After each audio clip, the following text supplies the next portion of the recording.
happening, everybody? It is Thursday night, my friends, and I'm back. And we're going to be jumping right back on in to some more Shadowrun Dragonfall here in a moment. Welcome on in, everybody. Welcome. Hope everyone is doing well. Hope you're all healthy, happy, and all those things. Kicking butt, taking names, getting things done, and enjoying the ride. Oh boy. So, where we left off, we had finished we went through a rather difficult battle, and somehow managed to eke out a victory from it. Got paid for the most part, and now I went through a lot of consumables, so one of the things we're gonna have to do is do some window shopping here. We also have a whole another DVD of things to go through that was unlocked, so we'll have to look at that in the safe house, and yeah, take on a mission. We're basically just trying to get some money and pay off our debts, or need it, or pay off this fixer that will get us the information we need to go after the big bad. So that is where we're at, friends. That brings you by and large up to speed. Let's pop on in and see what we got here. All right. So yeah, I meant to look up to see like how far into the game we are. I suspect we're only like maybe a quarter of the way into the game, so I think we still have quite a bit to go with regards to that. Let's get through this other set of DVDs here. Load the second DVD. The soft whir of the spinning DVD is punctuated by an occasional rattling sound. The scratched LCD display comes to life and a menu fills the screen. Play track 1. The screen goes black for a moment, then Green Winters appears on the screen. The timestamp on the video reads 2054-1111. Alright, as I said in my last recording, I've been having trouble finding hard facts on Fauschwinge, so I thought I'd open things up a bit. Let's see what the rumor wheel has to say. The screen jumps and Winters reappears in a different location. He's now clutching a mug of soy calf in both hands, and there are bags under his eyes. Well, that was enlightening, assuming that any of it was true, that is. So for the past 5 hours, I've been poking around some of the crazier fringe theories related to dragons and the Sox. As a reminder, the Sox is in a radiated wasteland between France and Germany. It got zoned off back in '08 after the Katnum Gal reactor meltdown.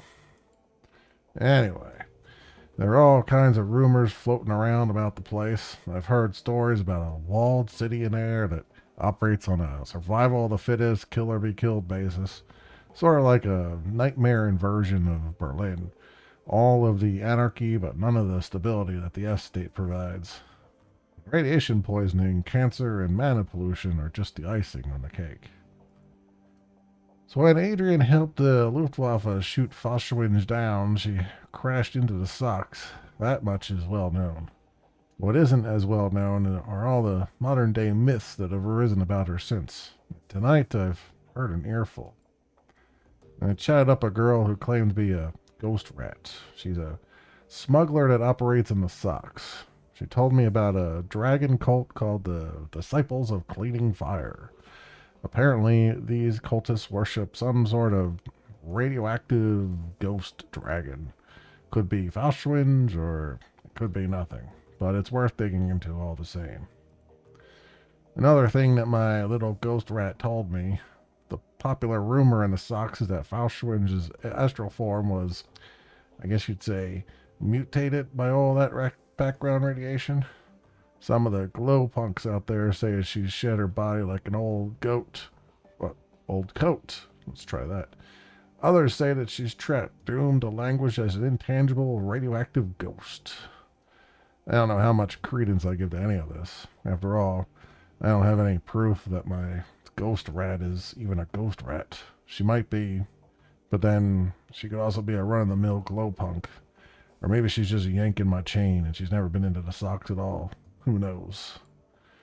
Well, it's food for thought anyway. I don't know whether the thought of some radioactive ghost dragon thing is any scarier than a genuine dragon is, but it's interesting all the same. Now the big question is, will any of this get me any closer to finding Adrian? I'm going to go out on a limb and say no, but you never can tell. Winters leans forward and presses something off screen. The display goes black. A few seconds later, the main menu returns. Play track 2. The screen goes black for a moment, then green Winters appears on the screen. The timestamp on the video reads 2054-11-12. Alright, let's continue thinking outside the box. After the Dragonfall, the great dragon Kaltenstein came flying into the socks to rescue the Firewing, but he was driven off, some say killed, by Lofweir and Nebelheer. So, what if there's another dragon involved in all this? Winters grabs a thick, leather-bound tome from a shelf behind him, licks a finger, and begins to leaf through it. Alright, so let's run down a list of major dragons that could be helping her. First, there's the Golden Worm, Lofweir, the CEO of Sader Krupp, and quite possibly the single most dangerous being on Earth. Lofweir's a local boy, so he'd be in a position to help Valshwinge. He certainly has the financial capability to help her. He could send a small army into the socks if he wanted to. So he's definitely got the means, but I can't see how he'd have the motive. He actively prevented the Firewing's rescue back in 2012, after all. Same thing is true for Nebelheer, so let's scratch the both of them off the list. He flips a page, frowning. We've got Aiden, the great Sarosh. He's operating out of Turkey. By all accounts, he's not a fan of Lofweir. They're actively competing for territory in the Middle East. So I suppose that could be considered motive. Reviving the Firewing might cause problems for the Golden Worm. But would he risk a war with Sader Krupp by staying onto Lofweir's territory? Again, I don't think it's likely. He turns another page.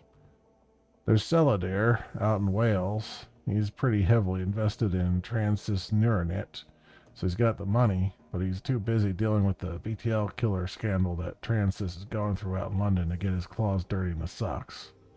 Flip. Dunkelzahn out in the UCAS. He pauses, shakes his head, and he slams the tome shut. No, this is a waste of time. The more I think about it, the more convinced I am. The Firewing is acting alone. Dragons don't cooperate unless they absolutely have to. After all, why bother making nice with your equals when you've got an entire planet full of pawns at your disposal? They don't need to work together. They have us to exploit. Winters leans forward and presses something off screen and the display goes black. Play track 3. While this track does load, it's clearly corrupted. The screen fills with a meaningless stream of text.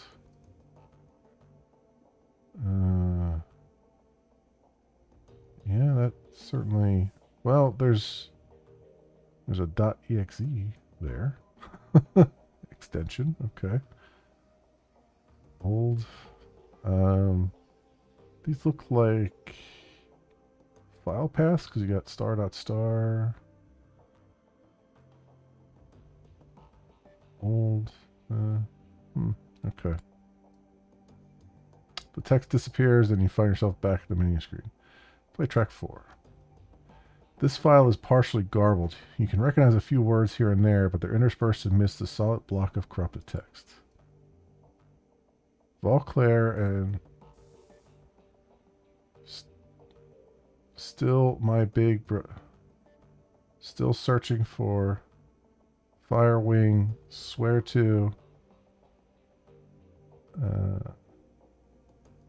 if it's the last thing, I swear to don't know who. That's about it. There are new research and then don't know who. Text disappears and you find yourself back at the menu screen. Play track 5.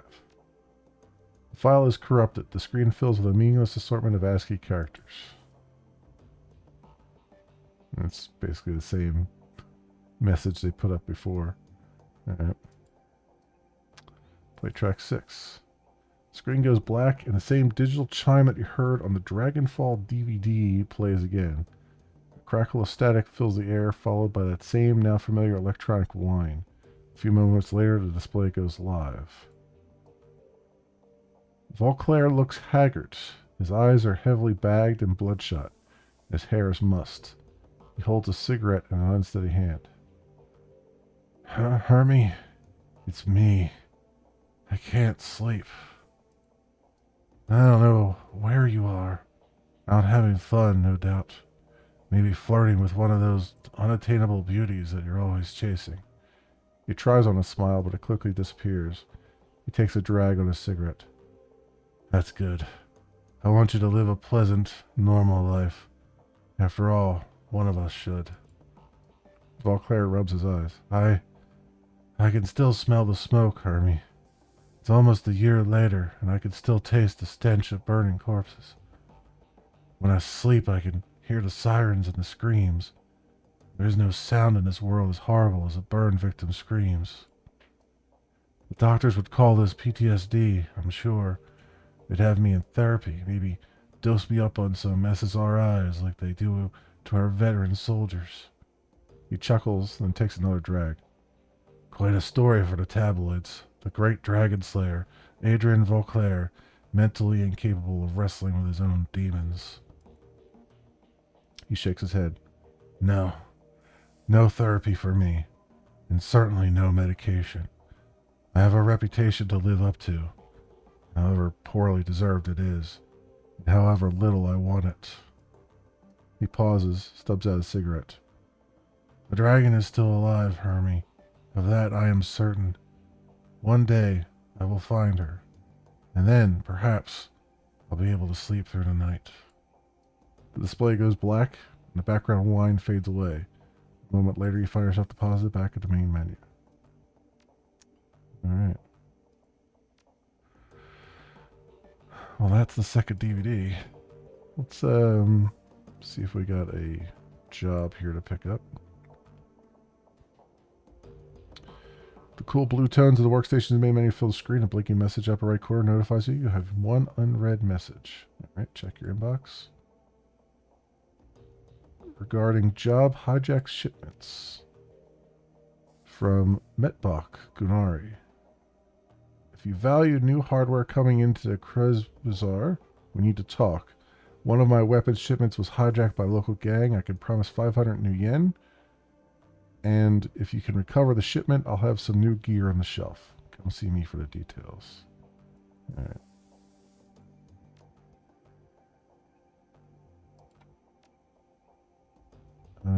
Claim payment for the Humanist data steal. Submit the job is finished and await your client's response. A few moments later, a message pops on the screen. Here's your payment as promised. $3,750. Second message pops into your inbox. Your payment details. Payment from client $22,500. Deductions for crew salary $6,000. Ammunition and resupply cost $1,500. Automatic deduction for Alice funds $11,250. $3,750. All right.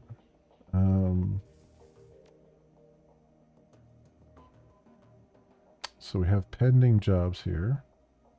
Prototype extraction.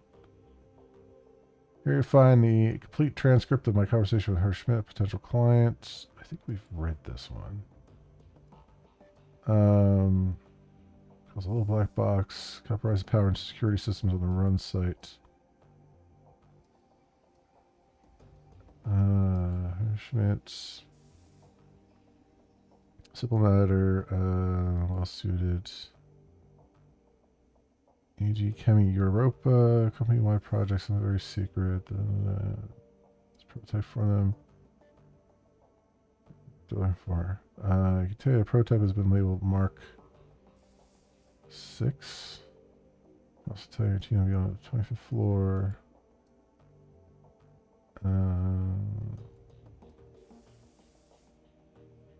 Rewarded. Offer. Okay, wait a minute. So, if that's... I don't know if that was the one... What's the pharma cleanup job? I feel like we have one... Oh, yeah, her fucks. I think we've read the her fucks one. Your team services clean up a mess. My employers, special team operatives. One of the captives. Yeah, this is the captive. Okay, so that one we've read before. So this is a new one. Amsel's face winks on the screen. Here you will find a complete transcript of the conversation with Herr Schmidt, a potential client. As you'll see, the details of the job are a bit more vague than I would like, but the payout is quite substantial. After reading the transcript, you may choose whether or not to accept the job. If you respond in the affirmative, our client will be notified, and I will make all the necessary preparations for the run. One other thing, Herr Schmidt provided me with a device to assist you on the run. He calls it a little black box, apparently. It can be used to compromise the power and security systems of the run site. If you have to take the job, be sure to take it with you. Glowing blue text field begins to scroll from the bottom of the screen. Greetings, Herr Amsel. I trust that this connection is secure. Naturally, to whom I have the pleasure of speaking. Call me Herr Schmidt. You have some business for me? Indeed, I have a job for your team. A simple matter. Judging by what I've heard of your team, I imagine that they will be well suited to the task. The interests that I represent have learned that AG Chemi Europa is working on a company-wide project, something very secret, very new. Reliable sources inform me that they're keeping a working prototype of this new venture at their Berlin facility. And your employers wish us to acquire a prototype for them? Naturally. What is this project? If you want my team to grab the prototype for you, they'll need to know what they're looking for. I'm not at liberty to say. I can tell you that the prototype has been branded Mark 6. I can also tell you that your team will find it on the 25th floor of the Berlin facility in the office of one Albrecht Haushofer. Further, I can assist your team in disabling building security and gaining access to the 24th floor. From there, however, they'll be on their own. Such vagueness can be dangerous, Herr Schmidt. I will not commit my team to a run without better understanding what the job entails. Facing such dangers is the purpose of the Shadowrunner, Herr Amstel. Your team will be rewarded handsomely for their services. My employers have set aside 20,000 nuyen for the job. Consider it hazard pay if you wish. Make it 25,000 or look somewhere else. 22,500 nuyen. Final offer. Very well. I'll pass your offer on to my team. Are there any further details that you can provide? Haushofer's office will be locked behind a vault door. The lock is old-fashioned, of the mechanical variety. I'll provide your team with a copy of the key. I will also supply you with a little black box, a solid-state device that your team can use to override a variety of building systems. Your team will enter through the facility's underground garage. When your team has acquired the Mark 6, have them exit through the same garage. I'll have a van there waiting to extract them. Thank you, Herr Schmidt. I will pass your offer on to my team. Good day. Yeah, we'll accept that job. You take the little black box from the desk and pocket it before turning your attention to the screen. All right. All right, walk away.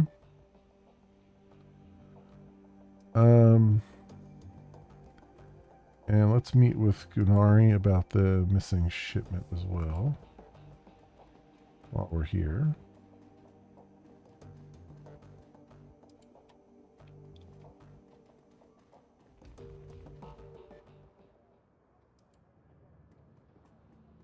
Also, you know what? Let's go this way because we gotta buy some stuff.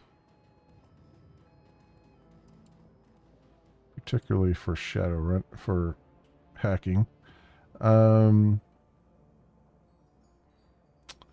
that drone fixed yet? I do. Just finished before you arrived. There's a complication though. Complication? You said it was fixed. It is fixed, but the person who built this thing fixed it in a different way. The drone's got a custom iOS stack on it. Someone wrote code that sits on the bootloader and configures the drone to only accept commands from a specific user. The thing works like a computer virus, so there's no way I could rip it out unless I get another brain from this model of drone. Before you ask, yes, I looked into that. Problem is, this is a stolen corp drone. A discontinued model of a stolen corp drone. There are no parts for this thing on the market around here, so unless you know who locked this thing up so tightly, you're not going to get more use out of it than a doorstop. Well, I'll ask around for its owner, thanks. Okay. Let's see. Let's see what we've got. Any decking 5 for that. Do I have... What do I have? I have a... What's my decking thing right now? 3 programs, 1 ESPs. This has 4 and 2. Let's take that. I need medic, definitely. Let's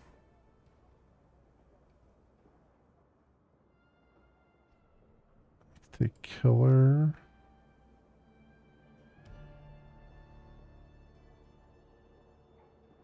And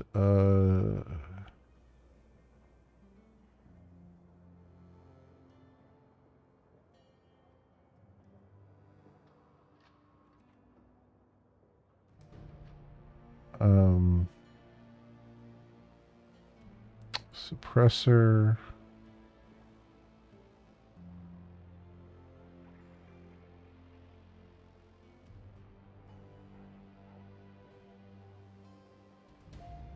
We'll go with that for right now.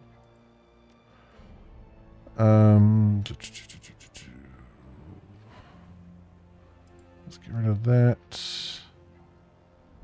Put that in there.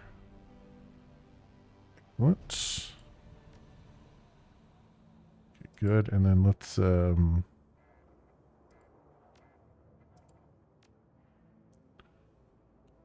sell the other one since I don't need it. Let's sell this armor too. Get a little bit of money out of this deal. Okay. And what did Kami have?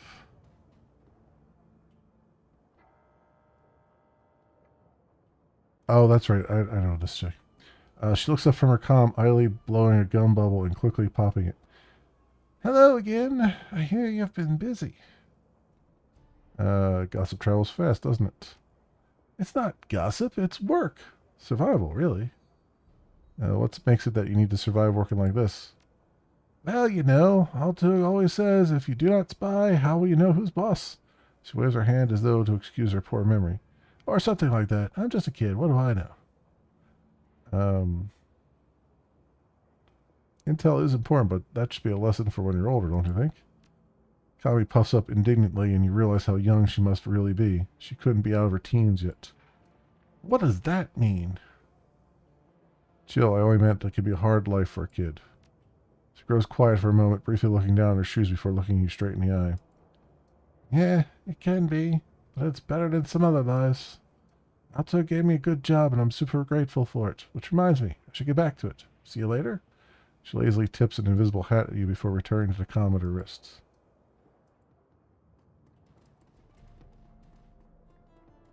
Here first. There's Luca. So you're Mim, eh? The late Monica Schaefer's replacement. He looks you up and down, then nods. Good. You look the part. Let me get right to business. My organization would like to retain your services for the indefinite future. But first, we're asking you to go on a trial run, an audition of sorts, to prove that you're the right man for the job. Assuming that you complete this trial to our satisfaction, I'll then offer you a variety of simple tasks. All of these should be achievable in the course of your everyday business. You won't need to go out of your way to or expose yourself to much unnecessary risk. For each task that you complete, you'll be rewarded handsomely, and there will be a bonus if you finish them all. So have I piqued your interest? Will you accept our offer? What does this audition pay? I can offer you 1,500 nuyen, but only if you complete the full audition, the run and post-run interview, to our satisfaction. If you fail to perform up to our expectations, you'll receive no pay and no further offers of work. That isn't much. It's an audition. The purpose of this trial is for you to prove your worth to us, not the other way around. Of course, you're free to decline if you wish. But know that there are hundreds of runners in Berlin who would kill for an opportunity to work for us. We come to you because we think we see a glimmer of potential. If you prove us wrong, we will happily take our offer elsewhere. Who do you work for? How did you know where to find me? My organization knows everything worth knowing in Germany, including this small pond that is Berlin. It is in our best interest, however, to remain unknown to the world at large. For the time being, that's all you need to know. Um,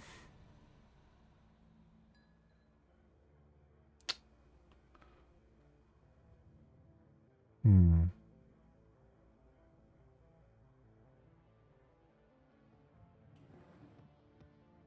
I don't know whether to take this guy's job or not. I mean, it's not paying very much.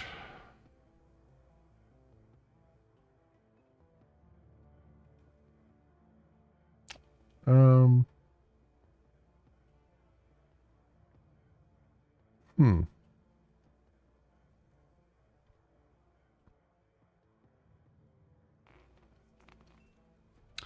Sure, I'm in.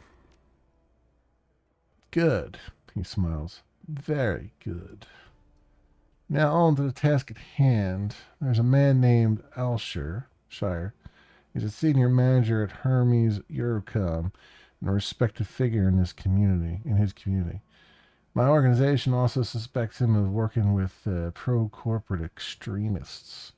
These people are actively working to undermine the Flux state and pave the way for a corporate-controlled Berlin.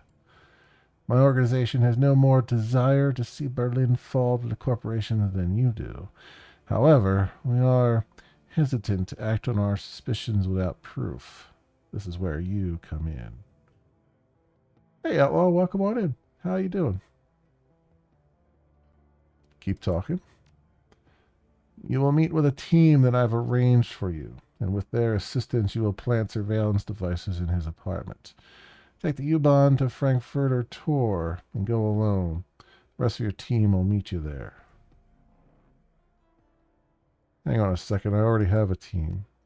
You do, yes, but they are unsuitable for this job. Remember, this is a test of your abilities, not Iger's or Glory's or Dietrich's. All right, if it's that important to you, I'll work with your team. Very good. The moment that you board the train to Frankfurter Tor, your test will begin. I would advise you to bring what you need in terms of medical supplies and ordnance. Once you embark on your trial run, there'll be no turning back. After you have planted the devices and verified they work, come back to me. There'll be a brief interview, a post-mortem on the run, if you like. And assuming that I'm satisfied with what I hear, I'll pay you your first stipend. Then we will discuss our future options. Best of luck. We'll be watching.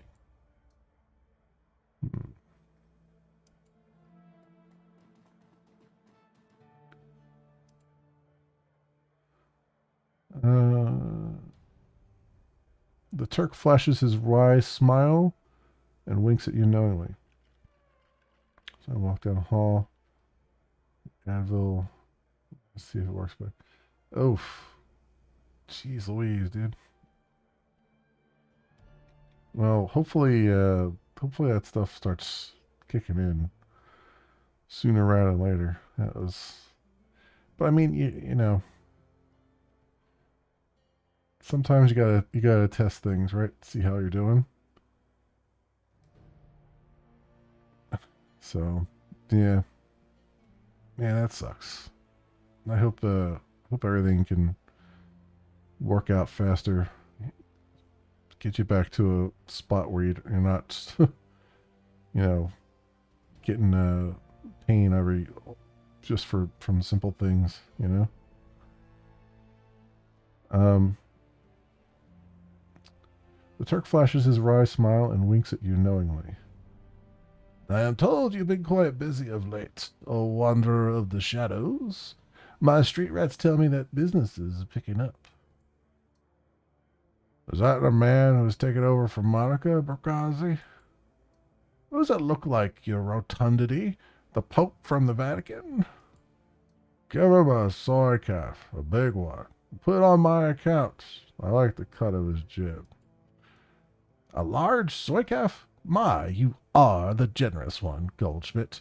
Are you sure you can afford such a gesture? The fat man frowns.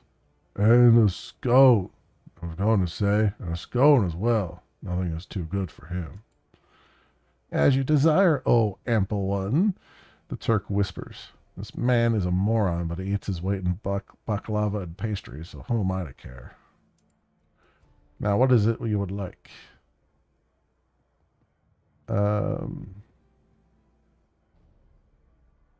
Soy calf, black. The Turk looks disgusted. Very well, a soy calf, he tisks to himself. Also, we gotta pet Dante again. There we go. Yeah, it was a pretty good day. Uneventful, mostly. Just, getting some stuff done here and there. Fighting a good fight, the usual stuff. We're in a nice, like, we're in the fun period of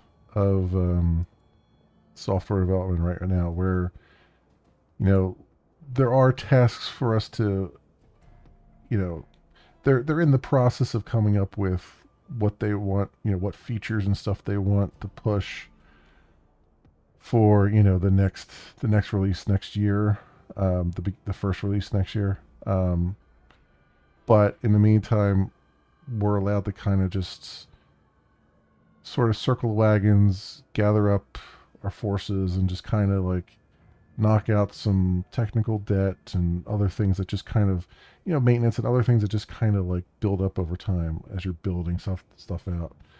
You kind of have to clean up after yourself, and a lot of times you get down to the end right before release and you need to get something done, and so you just kind of do it, but it's not the greatest way to do it. It's just kind of just get it done kind of thing.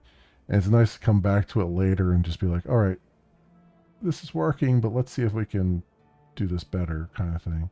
And that's always nice to do. So it's, we're kind of in the fun part of software development right now, which is nice, especially after coming off of a grind to the release. Absinthe turns to face you. She takes care to avoid looking you in the eye. Dark things lie ahead for you, Mem. You'll wade through a sea of corpses before this night is through. With something at your back that I cannot see. She fidgets in agitation. I cannot look any longer. I'm sorry. Was an awfully strange way to open a conversation. Was it? Then I'm sorry. I didn't mean to offend. She looks away. I merely comment on what I see. Now I'm looking to buy some magic. You want to talk to Algernon? He's just around the corner. That's all I needed. Be well, elf.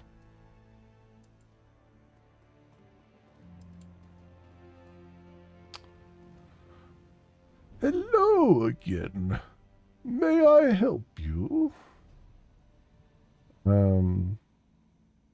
Show me your inventory. Okay. Acid Bolt 3. Conjuring 5 is needed. Conjuring 3.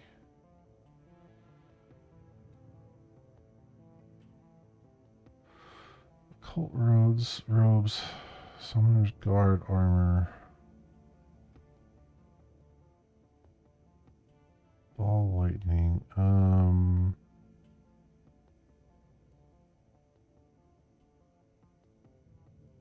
So I don't know what he see, the problem with the store is I don't know what my other character tends to use or what their level is for things, but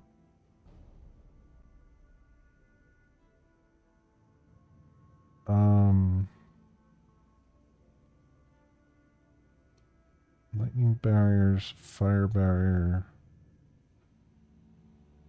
Mana charge. Blur. Air barrier.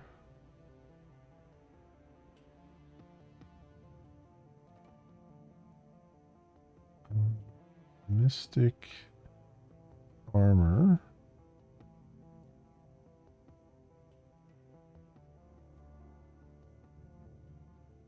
The mystic armor might be good.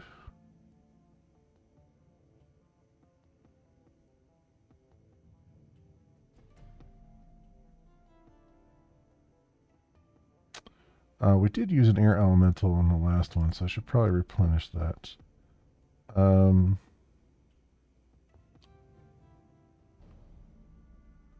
Grab the mystic armor just for the sake of arguments. We don't have a whole lot of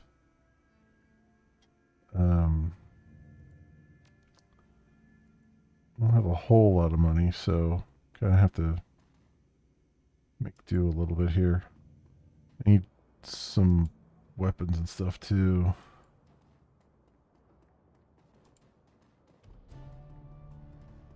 Have to see where we can go. I think it's oh, we gotta talk to this guy. This is the guy that contacted us. Welcome back. You need some weapons, some ammunition, perhaps? Got your message about that missing shipment. How can I help? He nods. Aye, a gang from nearby Keys has been hijacking shipments bound for the Krez Bazaar, taking money out of our pockets. I could use your help to stop this from happening. Your dear departed Monica used to provide encryption and information control for the Krez Bazaar. Now she's gone, we merchants have been having no end of trouble. The obvious answer is that a gang has been intercepting our communications. What kind of communications? Shipping manifests, payment orders, that kind of thing. A group with an agenda could use that information to set an ambush, and that's just what this gang has been doing. Several cargo trucks full of goods have already been hijacked en route to the Krez Bazaar. I had a tracking device placed on the last shipment that I sent out. Containers full of weapons and medical supplies. Sure enough, it got taken, and I've tracked it to Gesundbrunnen. If you've never been there, it's a Keys built out of an old U-Bahn station and some old bunkers. Rumor has it a new gang called the Rabengeister is holed up there. I suspect the two things are related. So I need you to go to the Gesundbrunnen. Good God. Whatever. Find the dudes and get our goods back. And offer you 500 nuyen for the task. And if you can recover our missing weapons shipment, I'll be able to sell you some better hardware too. Alright, I'll take care of it. And one more thing, I'm going to need you to go in light on this one. Take a friend along if you like, but no more than one. If you spook them, they could trash the merchandise. Best go quiet. Best go soon, too, before the trail goes cold. Okay. Take the U-Bahn. Oh, I should get some weapons from him, right? Let's see what you got.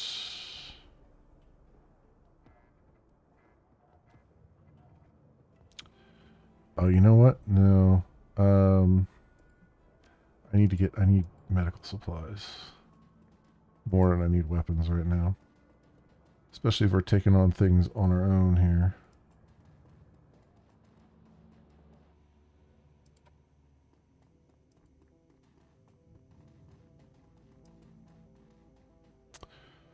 Welcome back.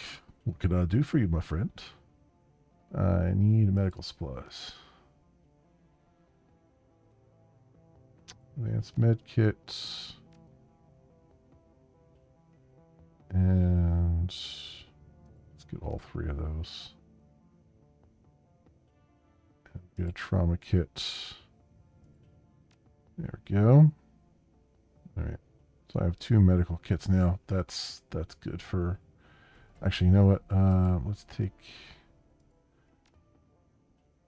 no. Let's take that. Let's get rid of the... let's get rid of the nitro. and take the trauma kit. There we go. All right, good stuff.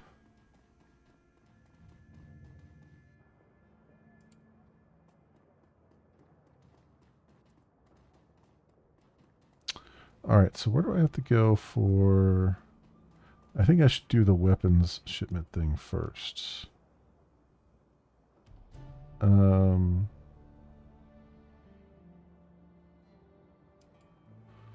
Soonbrunnen keys.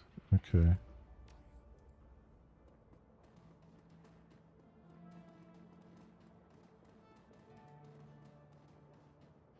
Oh, dancer's bag? Wait a second. Let's save here for a minute.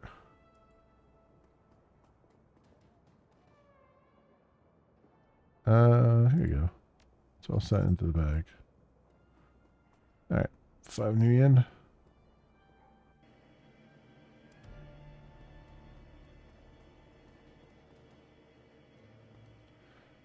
Okay, so let's do the missing shipments. And I'll just take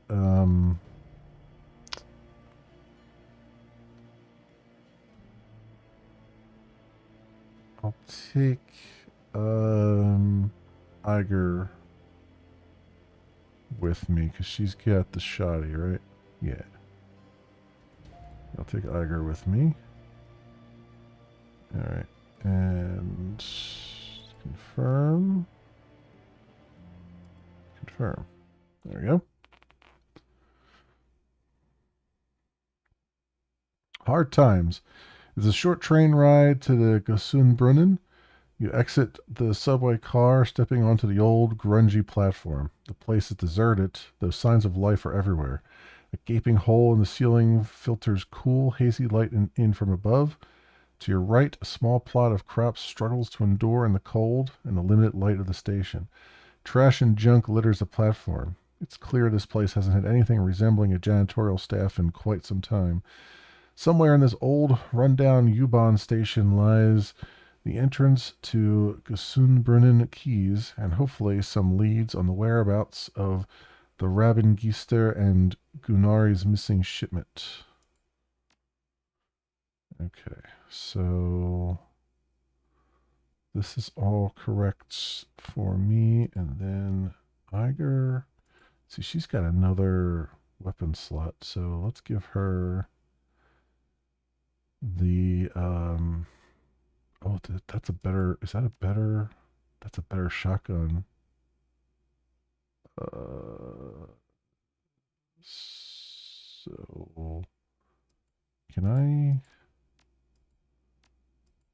remove that one? I guess.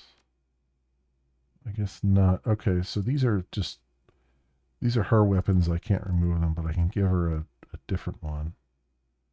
Do I want to give her another shotgun though? I'll give her the AK-97. Yeah, that's fine. And then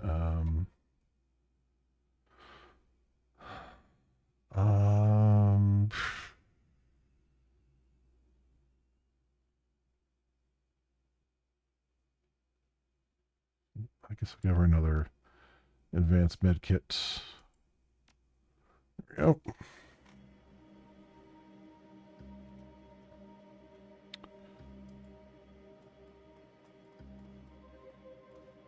The old fluorescent grow lights are barely keeping the plants alive. Almost no light from the surface makes it this far underground.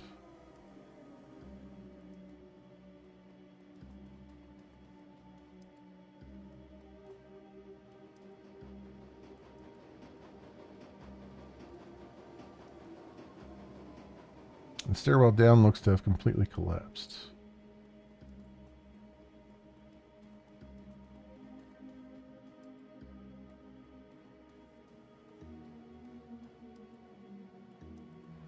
Okay, we can't go that way.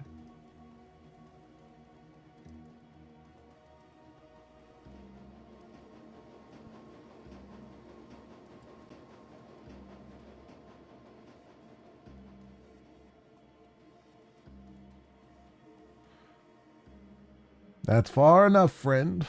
An older man raises his hand, squinting as you approach. To his left, a young orc shifts his weight, resting one hand casually on a pistol at his hip. Both are dressed in what might be considered uniforms, but it's hard to tell for sure. We don't get many visitors down here these days, and you'll forgive me for saying, but, well, you don't really look like the type that usually comes through here. He looks fed, for one thing. The older man snorts. Indeed. So what brings you to this place, stranger? I'm just passing through. Thought I'd check out the market here. Two guards exchange glances. Of course, of course. Customers are always welcome. Head on in. The older man steps aside. Watch your step on the ladder there. Some of the steps get slippery when it's cold.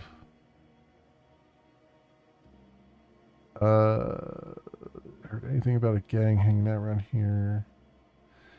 I don't know if I want to bring that up. I'm going to just say thanks. Okay. I feel like I'm kind of tipping my hand there.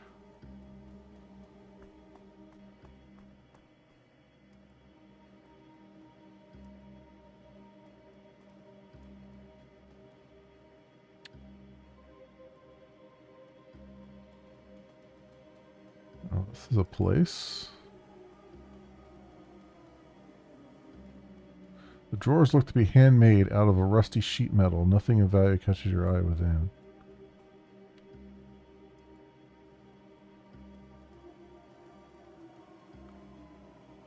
Quarren? The man before you is of average build and in nondescript dress. He's leaning against the old wooden cabinet reading a book. As you approach, he looks up and casts a warm smile in your direction. Guten Tag. The name's Quarren, friend. Can't say I've seen you around these parts before. Just passing through, or... I'm looking for information. Ever heard of a gang called Rabengister? Certainly. They've been spinning quite a tale in these parts of late. Hard to know anything for sure, though. One rumor says they hijacked freight out of Frankfurter Tor. Then the next day you hear about a sighting down in Alexanderplatz. Well, just yesterday I heard someone claim they saw a number of the Rabengisters speed by in the U-Bahn tunnel, clinging to the side of a train car. Ha! He leans closer. Between you and me, that's probably a gang called Surf Turf. Strange ones, those. I heard they implant suction cups to their hands and feet. I guess they really like hitching rides on the U-Bahn trains? He shakes his head with amusement. That's a flux day for you, though. Full of strange and unexpected. What can you tell me about this place? Just soon, Brennan? Well, it's my home for one, and we've got a small bar set up over there. But of course, you'll want to know about the market. His eyes light up. It used to be something to behold, my friend. One of the grandest markets in the city. You could find nearly anything in these stalls, for the right price. It's a real shame, but little by little, things slowed down. Folks stopped taking the subway line so much. But I guess that's the way of the flux. You seen a shipment of weapons pass through here recently? His face falls. Wish that I had, friend. It's too bad. This place used to be soaring with commerce. But now hardly anything passes through here, I'm afraid. Folks around here are lucky enough to have a full meal at the end of the day. I'm sorry to hear that. Hope things turn around for the better soon. Yeah, me too. Thanks for the friendly words, though. Most folks that come through here are either looking to bum a quick handout or steal what they can before disappearing down the line. Can I do anything to help? No, I don't think so, friend. But I thank you for the gesture. The man squints at you. He looks thoughtful. Say, have you ever heard the story of the Schinderhannes? Schinderhans, I guess? I'm not sure. Schinderhans was an outlaw centuries ago, back in the Napoleonic days. See, he was a thief. Well, I guess I don't know if it's a he or not. See, Schinderhans was thief. Was thief. I guess was a thief. A greedy one, if you believe the stories. He and his gang raided up and down the Rhine, stealing for themselves. But something happened. The people of the Rhineland, they were inspired by Schinderhans. In time, they hailed him as a hero.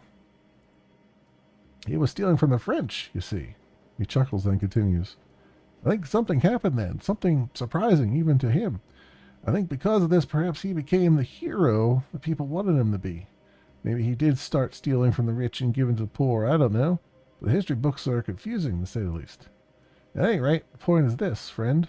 I think that maybe if enough people believe in something to be true, it could change the truth of that thing.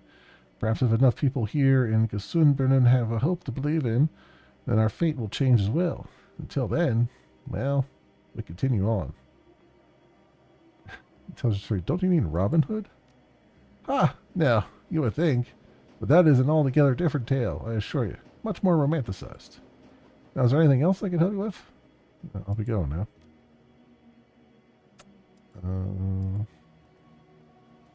Got another dancer down here. Goldfish? Wow. Okay.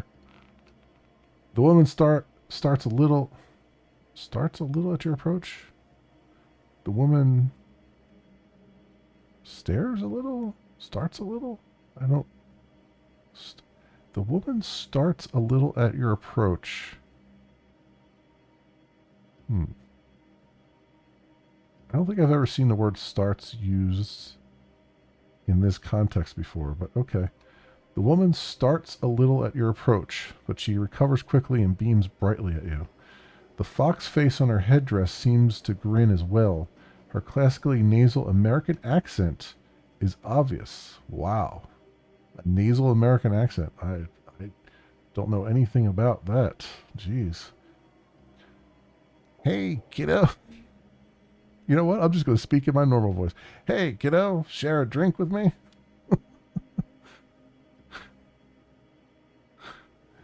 Sure, if you're buying. Awesome. Unfortunately, there aren't a lot of options here. They've got beer, a home-brewed gin, and schnapps. Pick your poison. I've been drinking gin and tonics. The tonic cuts out some of the gas flavor. I think they've been distilling the old propane tanks. Yeesh. I'll have a beer, thanks. Sure thing, guy. He pours you a tall glass of beer from a tap. The handle of which... Wait. I thought it was a she. Didn't they say she before? And now it's he? I don't even know. Whatever. He pours you a tall glass of beer from the tap, the handle of which has long since broken off its advertising sign. It's warm but has a good head. Oh, okay. Okay. The bartender... Okay. It is a she, but the bartender interjected. Okay. Whatever. Drink it. It's a little on the watery side, but definitely refreshing. Listen, my name's Goldfish. What's yours? Call me Matt. Nice to meet you. Now that I've said my bit, what are you doing in a place like this? I'm looking for the Rabengeister. Raven ghosts? Might be anything in Gesundbrunnen. Seems like everyone and everything down here is a ghost. Ghosts of the past, ghost trains, ghostly thin folks pale for a lack of sunlight. I need sunlight too. I like to joke I photosynthesize, but it just gives me so much energy. Energy these people don't have anymore. Her expression grows stern for a moment as she stares into her gin and tonic. Maybe I've been down here long enough. Maybe I'm a ghost too. Alright, that's it, Fraulein. You're officially cut off. Your total is 36 nuyen. Can I at least buy something for my friend here? He's been talking with me a bit and hasn't had anything. No, you're cut off. I don't want you even sipping out of it. Dude, chill. Forget I asked. She turns to you with a shrug. Sorry, I couldn't get you anything else, but thanks for being a pal. Interesting. Goldfish, eh? Goldfish is wearing what looks like a bear costume. It's kind of ironic. Smells like something died in here. Upon closer inspection, it's just moldy soy cakes. Fun. Ladder. Surface access has been welded shut, probably in an attempt to keep security tight.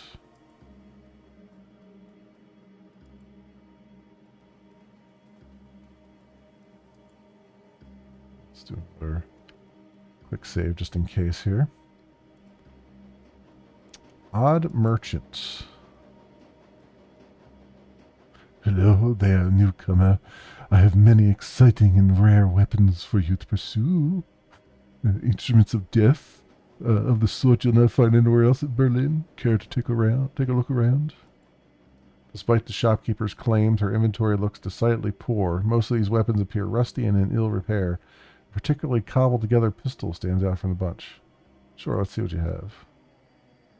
A Smart Link Damage 6 pistol. And it's only $200. And some frag grenades. Don't I have I have a Smart Link pistol right now, don't I? I have 2 of them. And they're damaged. Actually, you know what? Let's sell one of these. I don't think I need 2 of them. Sell that. So this is... That's only damage 6. That sucks. Okay. Defiant Super Shock is a taser. I don't care for a taser. I'm a shadow runner. I don't tase people. I murder their asses. There are a couple frag grenades though, which would be really, really nice. Let's confirm that.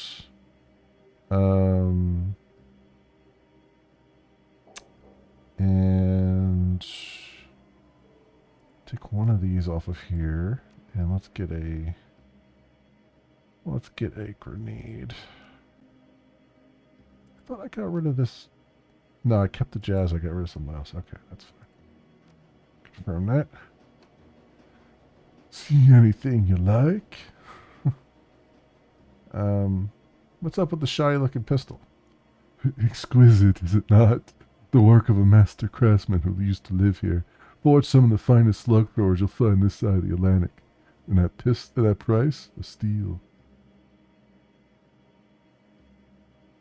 Hey, Tech. Welcome on in.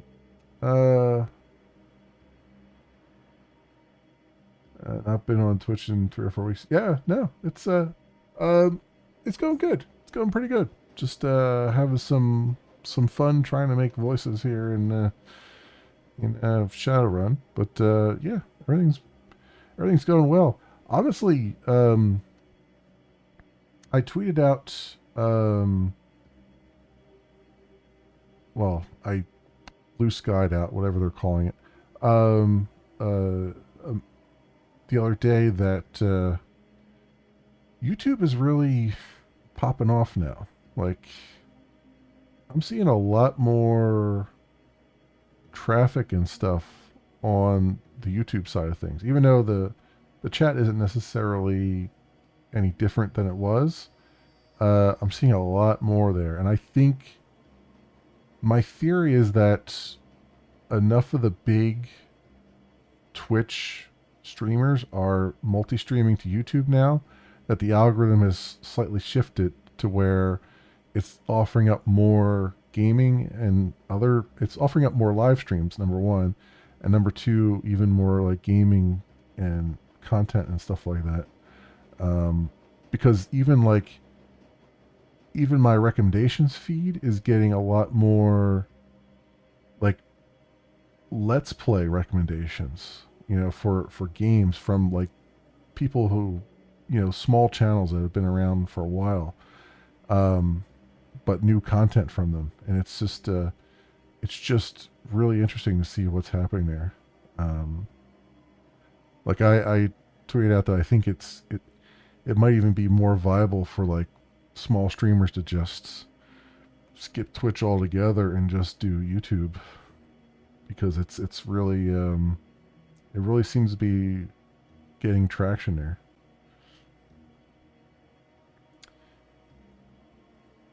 Even chat before you hit over 2K views in a month. Yeah. It's like they've been fixing stuff. Yeah. I don't know.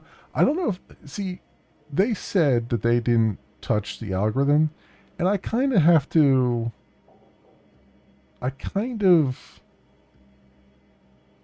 have to believe them because of a lot of the stuff that I've seen with YouTube. Like, YouTube doesn't change very quickly at all. Um, you know, um, given how they've implemented things. So when they say like, "Oh, we haven't touched the algorithm," I kind of believe them. I think what's happening though is the viewers are changing. I think with Twitch kind of doubling down on this whole like we're all about celebrities and we're all about events and IRL and all this stuff, and they don't care quite as much for gaming and everything. I think a lot of the viewers are starting to see like, hey, I could get more gaming stuff over on YouTube and stuff like that. So I'm wondering if it's just because the viewers have shifted that it's actually caused the algorithm to now start to offer more things up like that.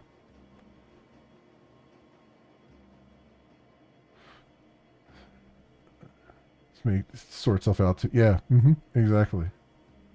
Work best over time. Found this AI for NPC. The more the player fights, the more the AI learns and fights harder. True encode AI learning NPC. Yeah. Yep. Yeah, it's yeah, the learning systems and stuff was a thing I kind of sort of touched upon in college, but like as I've said a couple times, the AI stuff, like neural nets and all that stuff, like just went way over my head. I couldn't even fathom them.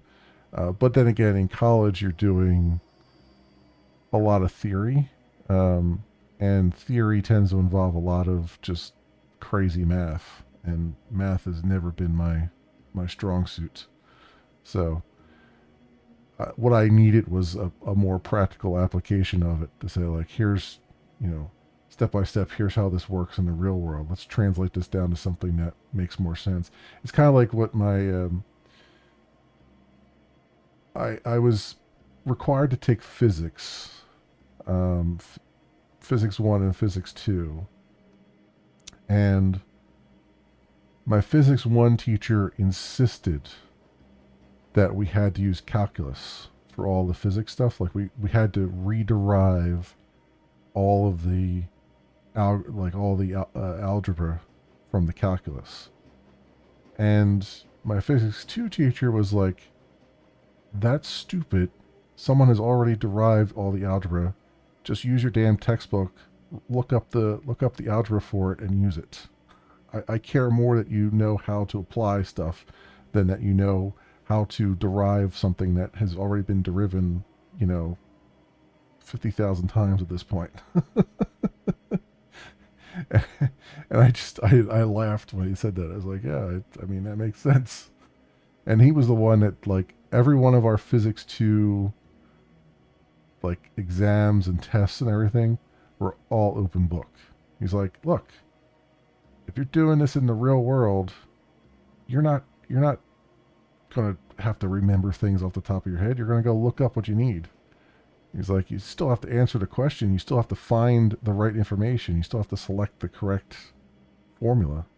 You still have to apply the formula correctly. Yeah, so it's like, why wouldn't you use your textbook? I was like, you know what, dude? You're like the first professor that's actually reasonable. It's not like blowing smoke up people's asses.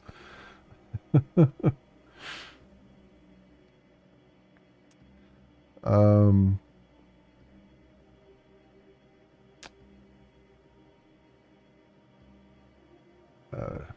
Exquisite, is it not? The work of a master craftsman who used to live here. Forged some of the finest slug throwers you'll find this side of the Atlantic. And that price? It's steel. Looks like some of these parts are hot glued together. As I said, the work of a master craftsman.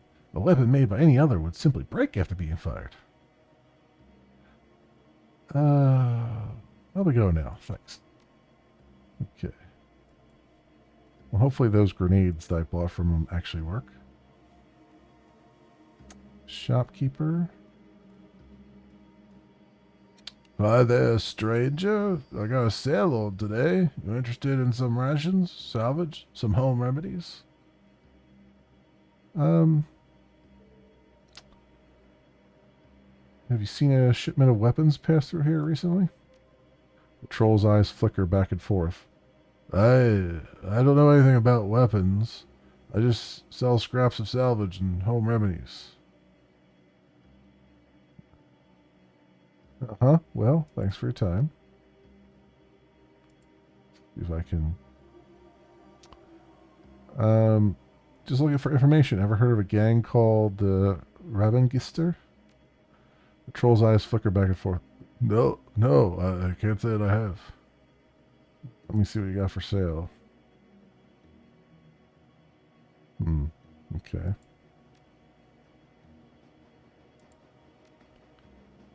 What we got here with the crates. This crate appears to have been pried hastily open. There's a partially torn shipping label on its side. Most of the ink is worn off, but the word Cruz Bazaar is still clearly visible.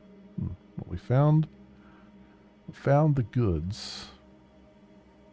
And there's a lot of people around here. They're probably going to be angry with us once we expose them. There's a crate behind your shop that looks like it was marked for delivery to Cruz Bazaar. You wouldn't happen to know about that, would you? The troll looks around nervously. No, I don't know anything about crates. You're lying. Spill it before I spill you. He takes a step back, managing to appear small despite his hulking troll frame. Please, no. Don't hurt me. I'm sorry. I just... Okay, look. Yeah. The Rabengaster came by yesterday. Asked me to move the rest of these medical supplies. Then they disappeared. I don't know where they went. I mean, hey, I gotta make a living, right? Look around here. They leave me this kind of score. I'm grateful. Already sold most of it in less than a day. Plenty of folks around here in need of real medical supplies. Alright, I've told you what I know. So we're cool, right? I don't know anything else.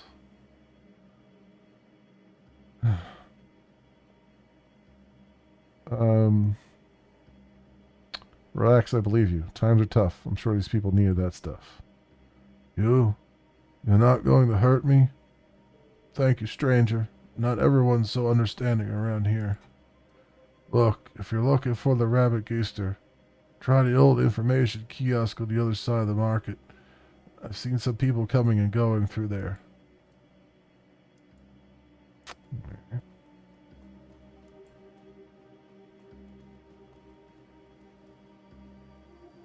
Militia captain. What do you have to say for yourself? The militia captain stands at alert, her eyes tracking slowly across the market before coming to rest on you. Guten Tag.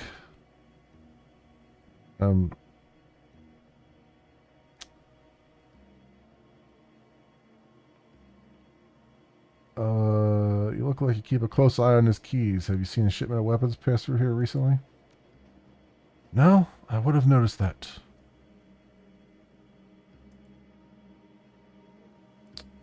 Okay. Looking for a gang called the Rabengister. Ever heard of them? No. She frowns slightly. And I wouldn't suggest asking questions about such things around here. Alright, your array of information. Some scuff marks. Got crates here. These crates don't seem to be part of the shipment that was en route to the Cruz Bazaar. Bathroom. This area is in extreme disrepair. Water is flooding out of the walls and stagnating in pools on a tile floor. You can smell the mildew from here. Scuff marks.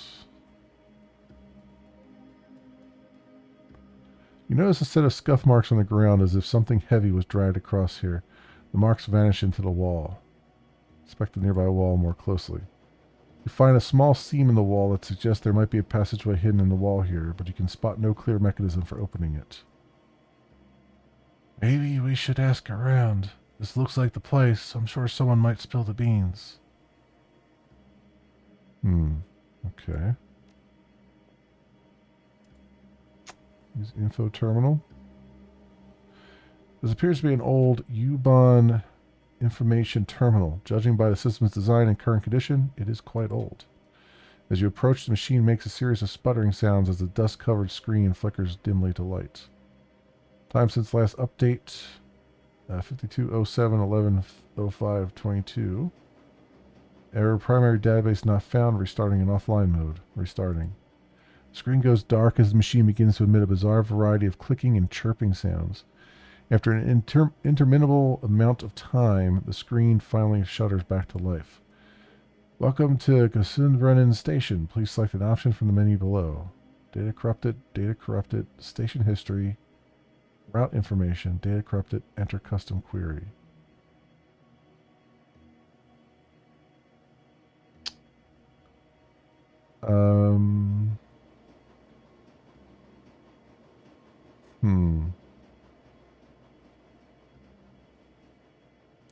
There's a thing on the wall here. It says Limbert. What is the name of the,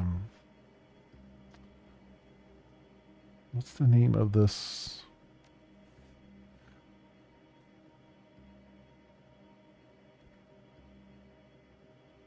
Robin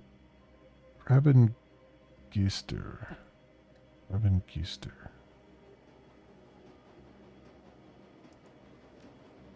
Let's press the 6 query.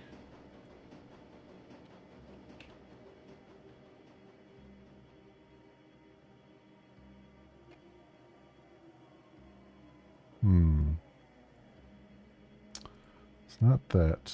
So 3 key. You selected station history. 1930, U8 line, home line, U8 line, blah, blah, blah, blah. Okay. Route information.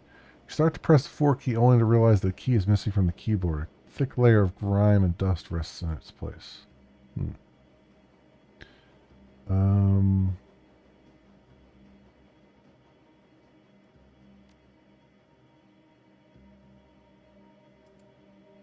All right, so there's clearly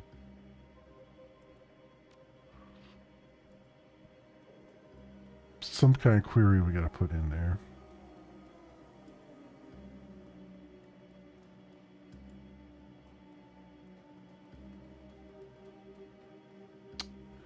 I feel like I've talked to everybody. I guess I can talk to him again.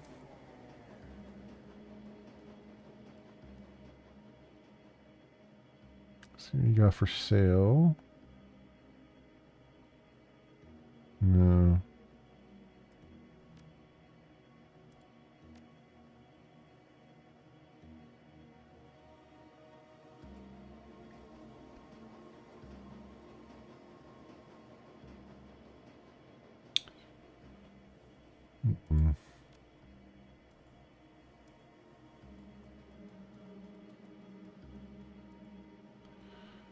So I can talk to militia captain again, but I have a feeling it's not going to be much here.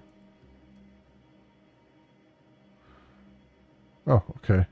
Say, what's up with these scuff marks on the ground over there by the information kiosk? I wouldn't know. I'm not in charge of cleaning around here, she sighs. Hell, nobody is these days. The way things have been going. Hopefully our luck will turn sooner or later. It'd be nice to take some pride in this place again.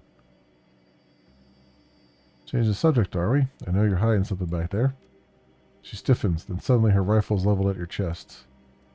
Fine. I don't know who you are or what you're doing stupid around down here. But you better come with me, now. Our leader's going to want to speak with you.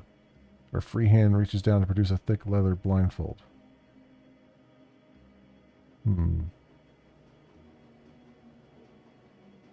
Who's leader? Come on. Oh, the Rabbengeister. It's clear you know that much by now. What makes you think I'll come along? Her rifle remains steady. Look, I don't want to do this any more than you do, but we're not going to let you keep sniffing around here. If you come with me, I guarantee no one's going to stab you in the back. I'll bring you safely to see the Rabbengeister.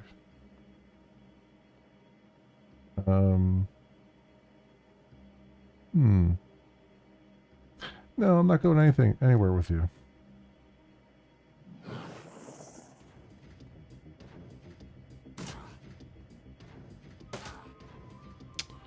They take some freaking pot shots at me, huh? Not a fan of that.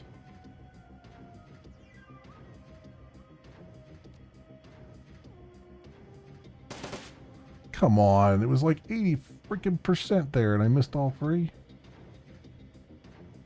All right. You got a shotty in the face. Two shotties in the face.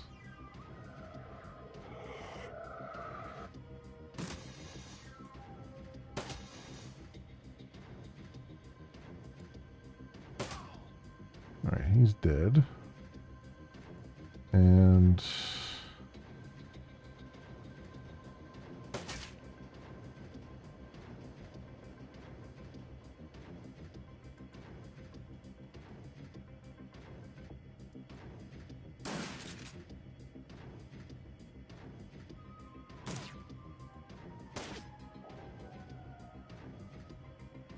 okay. I guess we'll get my drone in the battle here. Oh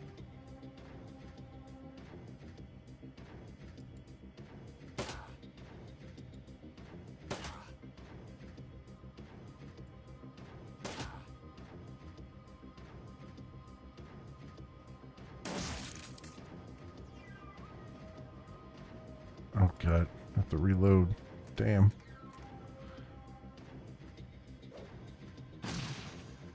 You bastard and your freaking grenade.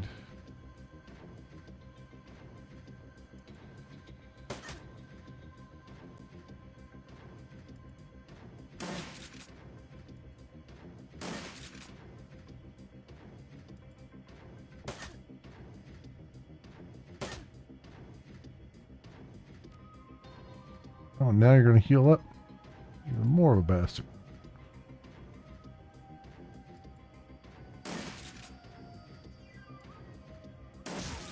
There you go. Alright, well that was certainly a thing.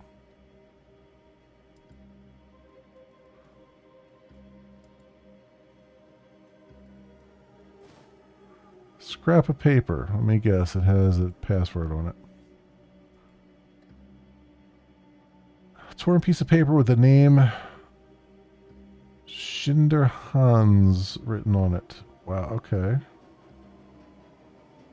I guess I have to... I now have to type that out. Great.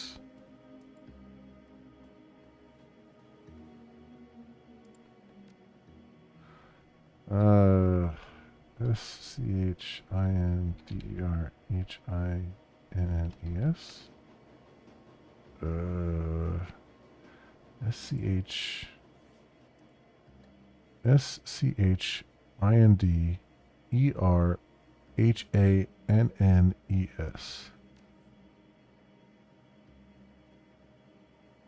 H-A.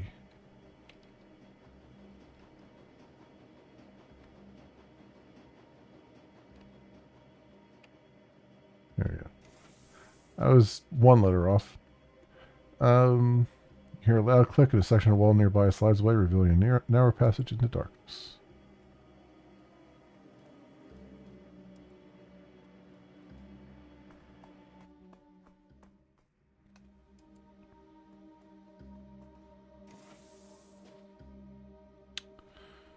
Let's save here.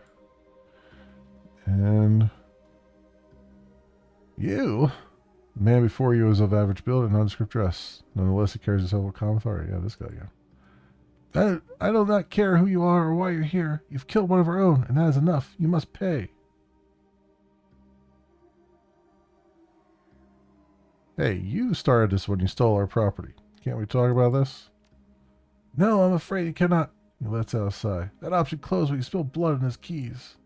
I'm afraid this ends here and now. We're gonna fight everybody and their grandmother now, aren't we?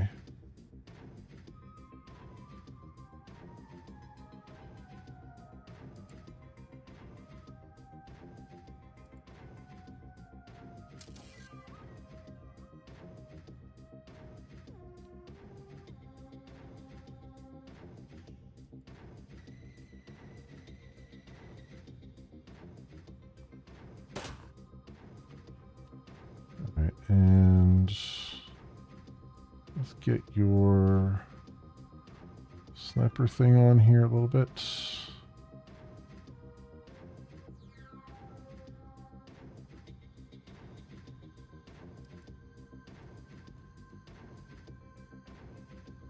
Isn't really helping all that much.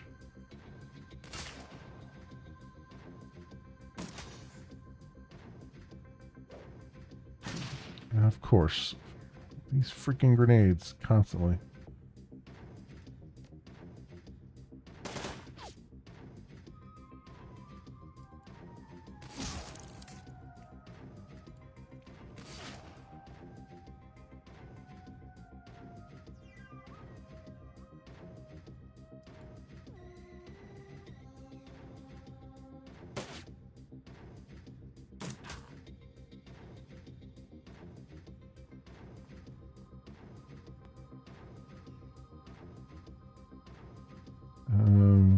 Yeah, you come over here.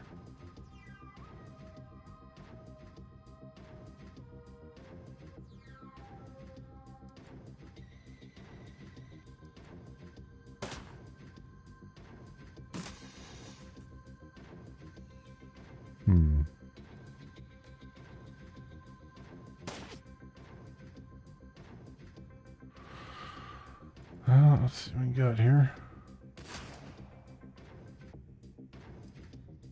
Oh, we're out of bullets.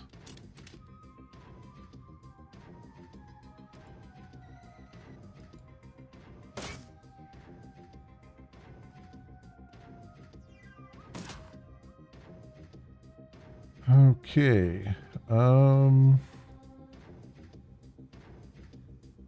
Let's mark him. You know, he's out in the open. Let's get our shotty on.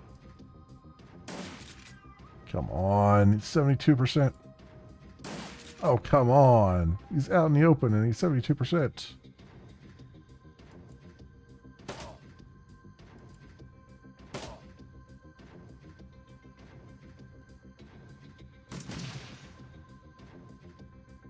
Oh, great.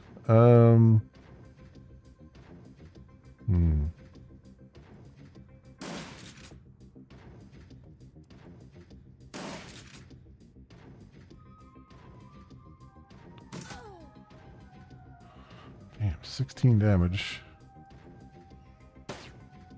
Oh, come on. You're standing right there.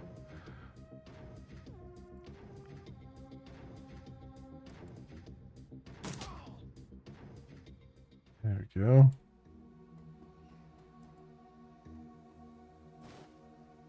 Corin's keys are all empty.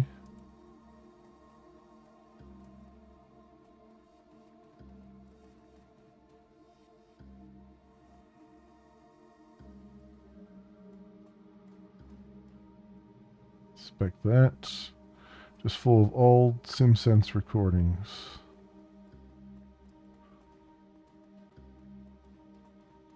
Alright, let's save again.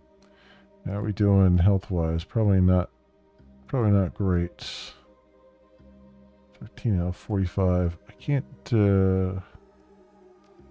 heal outside of combat.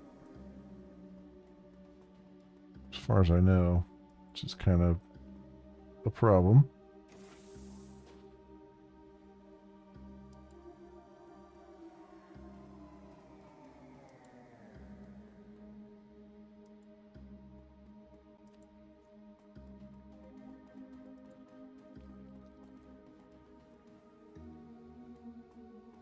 Use the terminal. Standard cyber terminal waits on the table beside you. The screen is active, displaying a basic list of simple data queries. Check inventory logs. It appears that the Rabengister keep a detailed inventory of their stolen goods. A quick scan of the data indicates that while the medical supplies bound for the Kriz Bazaar are long gone, Gunari's missing weapons shipment is currently in a storage locker at Frankfurter Tor. The locker number is marked as 49. You copy the information to your PDA and forward it onto Gunari.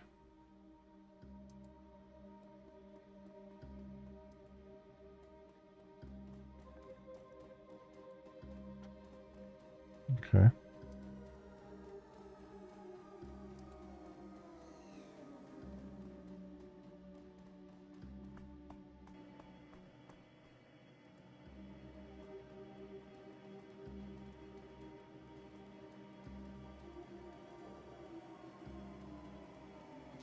Well, at the very least, I didn't use any consumables. So there's that.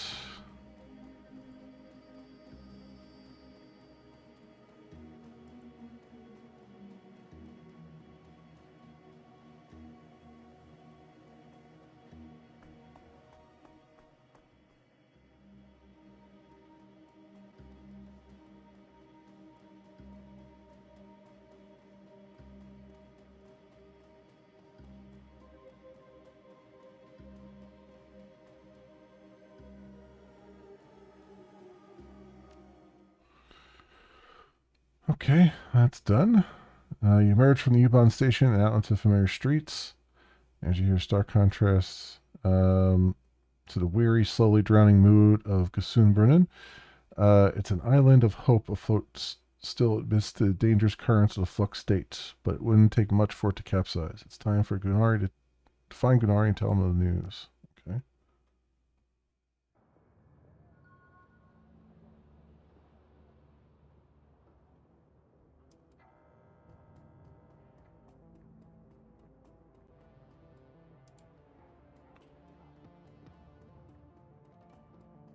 Okay.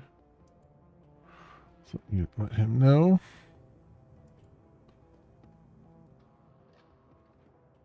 Welcome back. You need some weapons, some ammunition, perhaps? I took care of that business. They won't be hijacking your shipments anymore. Faint smile plays across the normally taciturn merchant's face. Yes, and my people have already retrieved the shipment, exactly where you said it would be. Good work. How were you able to manage that?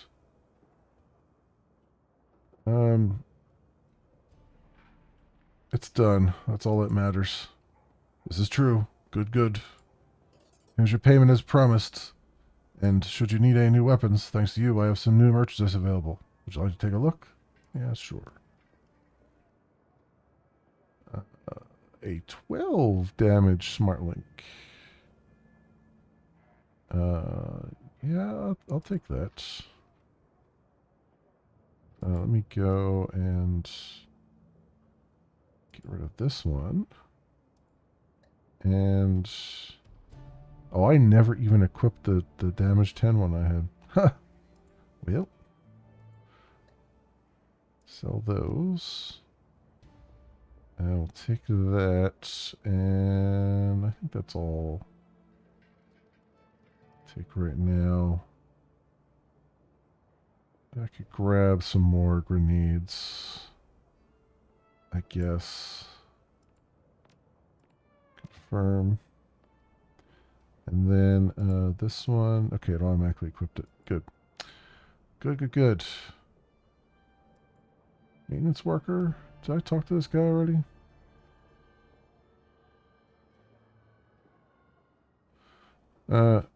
Hey, buddy. Sorry to bother you, but I could use some help over here. You want to make a little extra scratch? Shouldn't take long. Sure, what's the problem? Well, me and my buddy Victor called in from the next keys over. Something's wrong with the sewers around here. Your local plumbers and merchants and mechanics are all useless. Vic and I talked to him, tried to get him to give us maintenance schedule for your sewer pumps. They just scratched their heads at us, said that the machinery down there just took care of itself. My best guess is that your pumps have shut down. Happens from time to time without proper maintenance. When the pumps shut down, the waste started piling up, and it's causing some pretty major overflow problems downstream. So what do you want me to do about it? Well, Victor went down into the sewers while I was getting stuff out of the truck. When I came back, well, I was about to climb down there, but I heard these awful screams. They went on, and then they just stopped. I froze up, nearly shit myself, to be honest. I don't know what to do, but I can't go down there, not after that.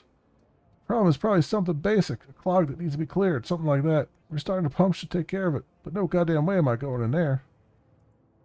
If you'll do the job for me, I'll give you the nuyen we were paid for it. I don't need it. You can have it all. I can live without the money, but someone's got to fix those pumps before I can leave. Fine, I'll do it. Good lifesaver, chummer. If you find Victor, well, if he's still alive down there, tell him I'm sorry. Enter the sewers. It must be an RPG. We have a sewer level. Assemble a team and head in. I mean, I guess? That's just one other runner. Yeah. I figured as much.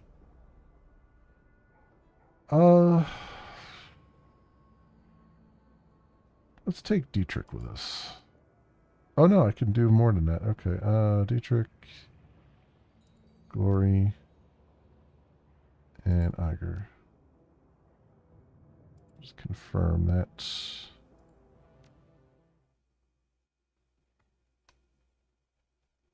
So I got a feeling it's going to be probably some kind of crazy, crazy hard thing because they're letting me take a full crew. The sewers, a ghostly labyrinth of tunnels and dead-end passageways, makes up the network of sewers beneath the Krez Bazaar. You climb down a ladder into the shallow underworld and reel at the wave of foul smells that washes over you, clogging your sinuses and saturating your clothing. As your eyes adjust to the light, you find yourself standing at the edge of a narrow channel of murky gray-green water. The rush of churning water echoes down the tunnel. You catch a flash of motion in your peripheral vision, something man-sized, moving fast, flitting across the far end of the tunnel. You strain your eyes to see it, but to no avail. The thing, whatever it is gone. I mean, are we gonna meet the turtles down here? We're gonna have some Teenage Mutant Ninja awesomeness going on. Is that what's gonna happen?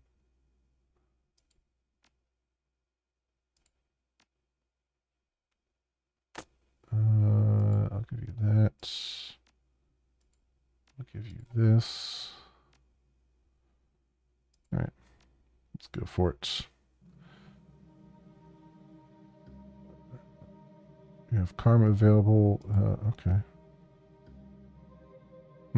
Yeah, this must be like a challenge or something because they're like, hey, you got some karma like sitting around burning a hole in your pocket. You sure you don't want to do something about that?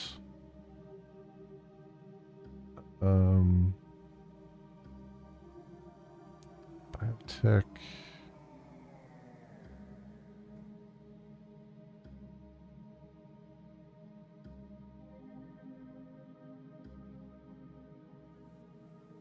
Get some more pistol.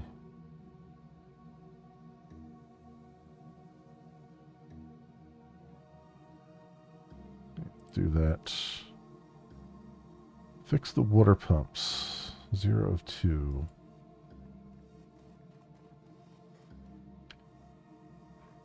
Save. Make sure I save often here because I have a feeling it's going to be a thing.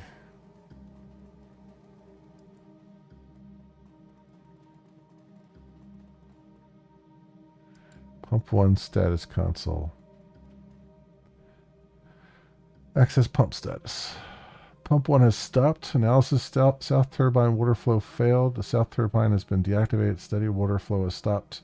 Pump test running. Pass. Pump is operational but not receiving full water flow from the south turbine. Access pump operations have been rerouted to the facility's central computer system. Okay.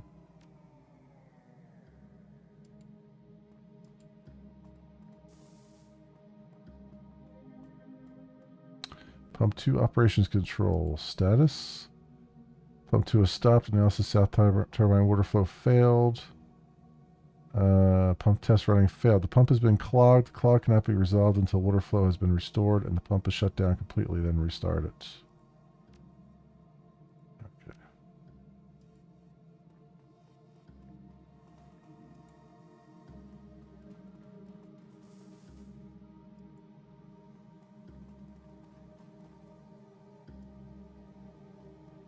There's something in this room here.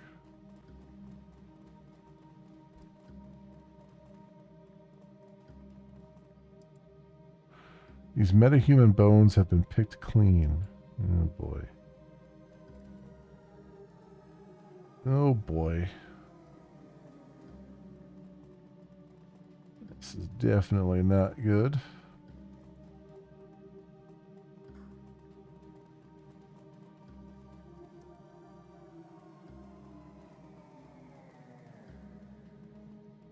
expect.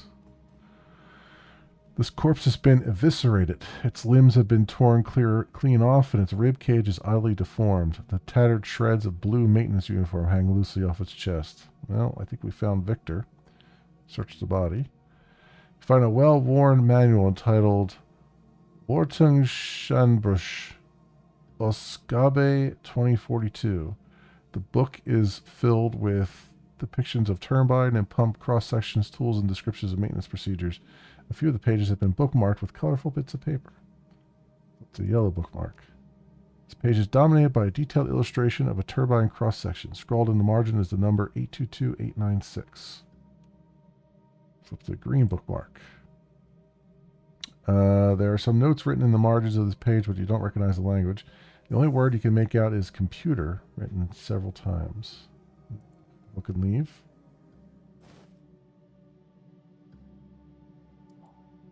Okay.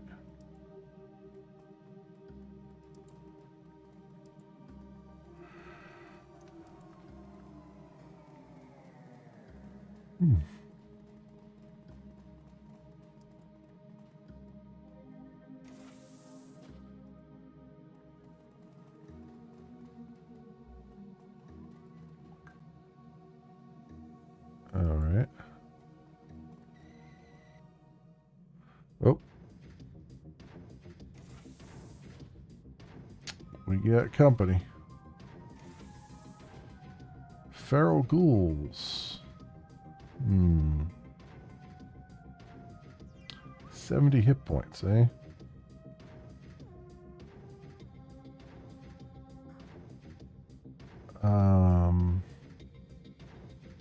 Let's get over here. Let's control our turret, our drone.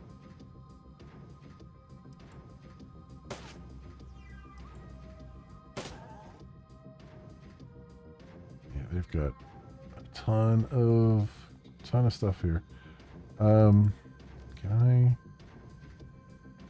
Let's do that.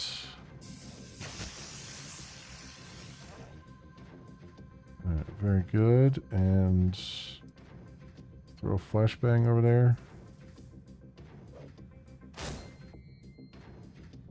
Nice. Very nice. All right, let's get your... Yeah, you got a shoddy, so...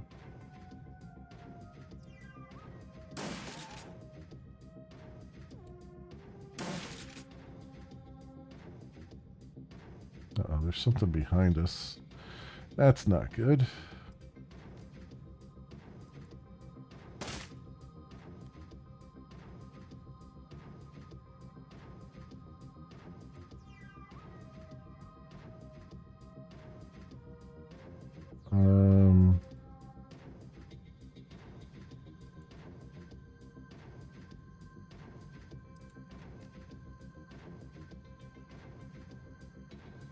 What do I want to do? I guess just cast nerve bolts. That went about as well as I thought it would go.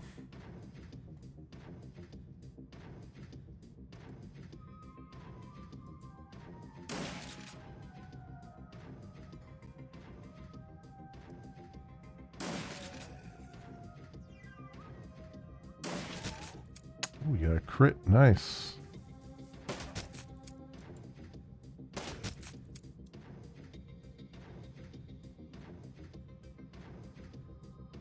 Yeah, I figured there was one coming from behind there.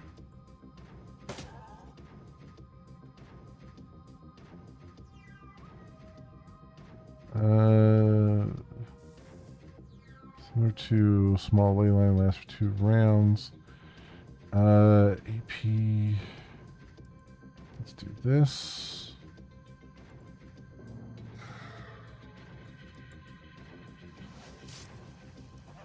Unbalanced by nerve bolt. Nice.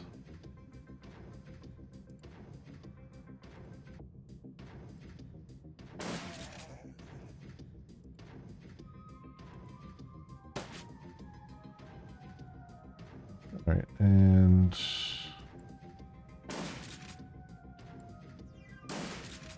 here you go.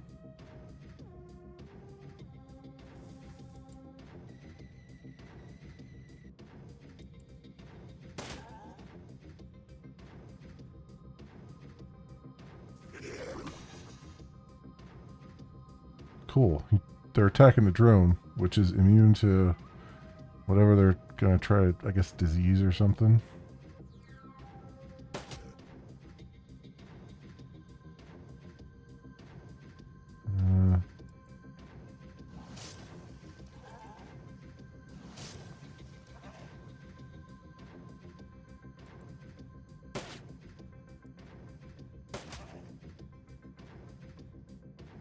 Okay.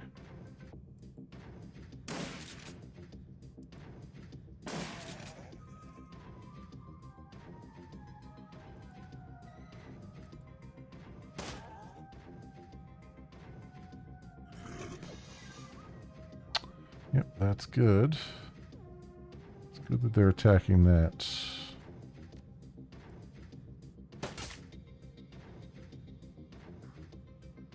Alright,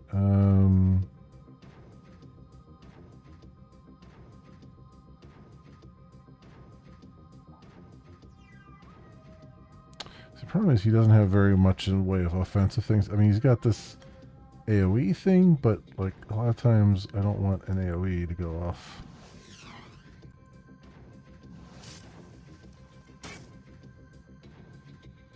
There we go. And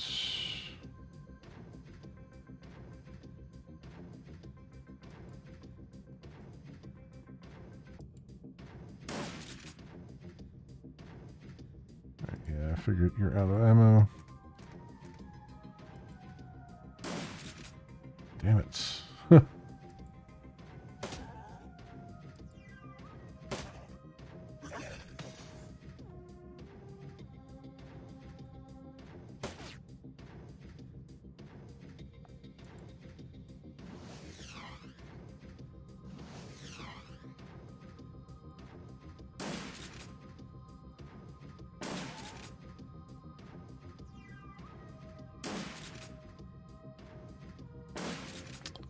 Damn, like standing right there and I just can't hit him. There it is. All right.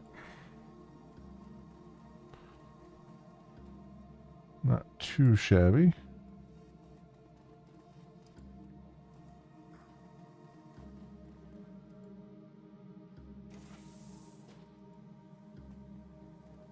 We have in here a hyper. All right, send that to the stash.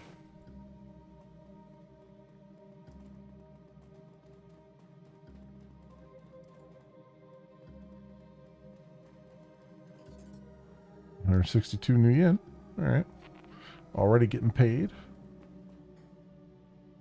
Let's do a quick save again.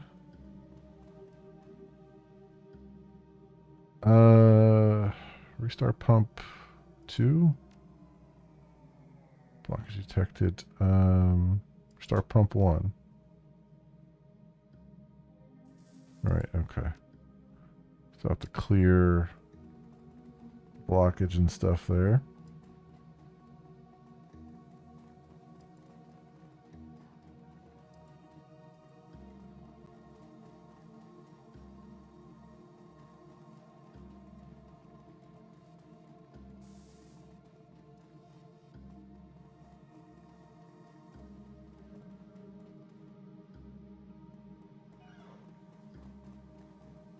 A corpse mangled beyond recognition.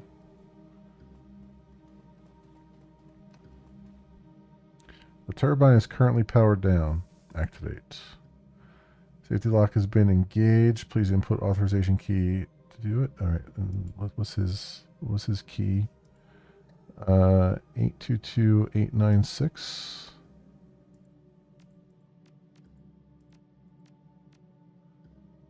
There we go. Activate the turbine. Turbine whirs to life. Okay. Oh, yeah, that woke up a bunch of them. I was like, I saw it game saved immediately, and I was like, okay, I know it's coming now.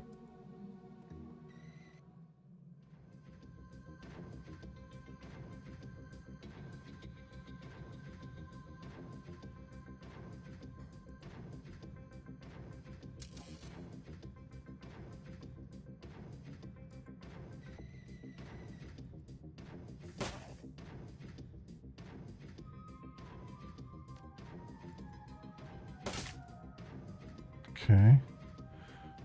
Come over here and do that. Nice.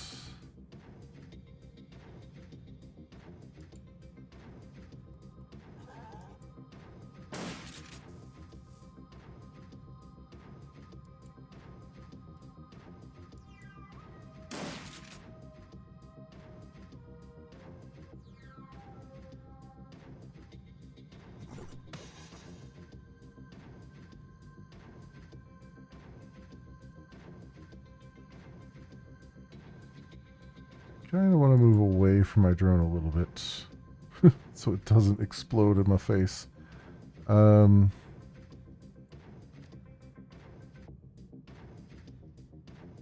that.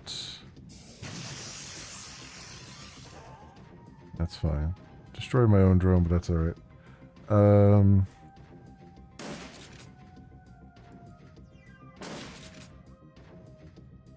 That go in there. Let's pop a grenade.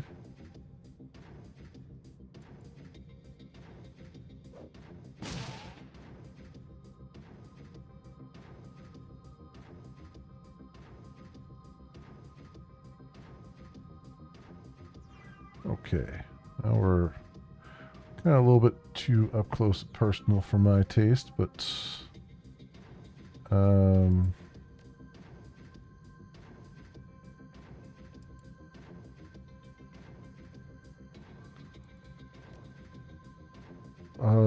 let's see.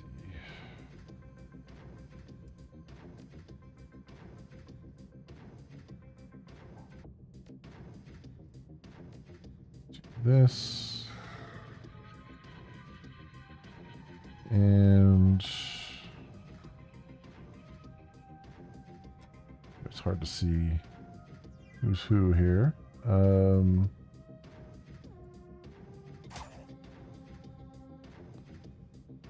Let's get your claws out.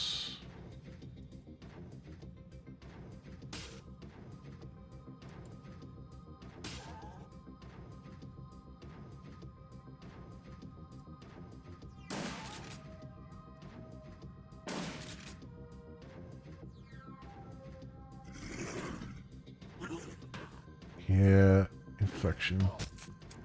That's what I was afraid of.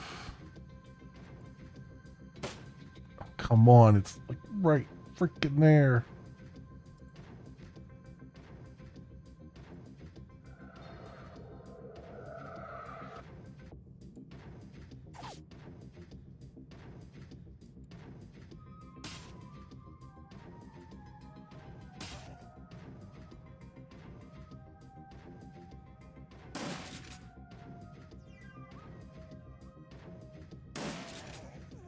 Two down.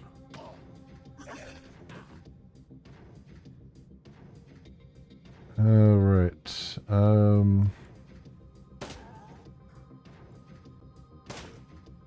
Shoot him a couple times. And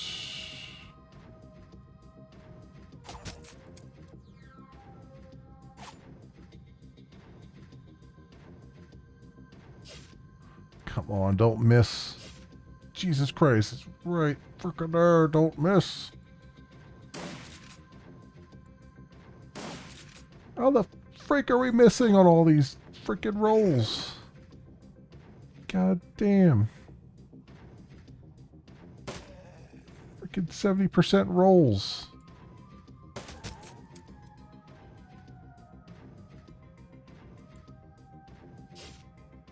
Oh my freaking god. You're like right there. Just hit him. Damn it. There we go.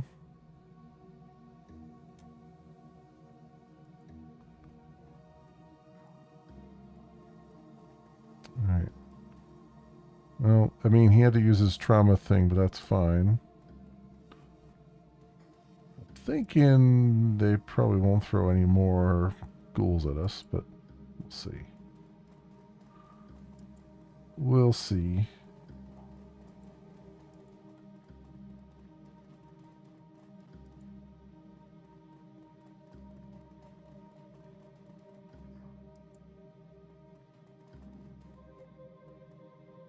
So that was the turbine, right? Do I have to start pump 1 now?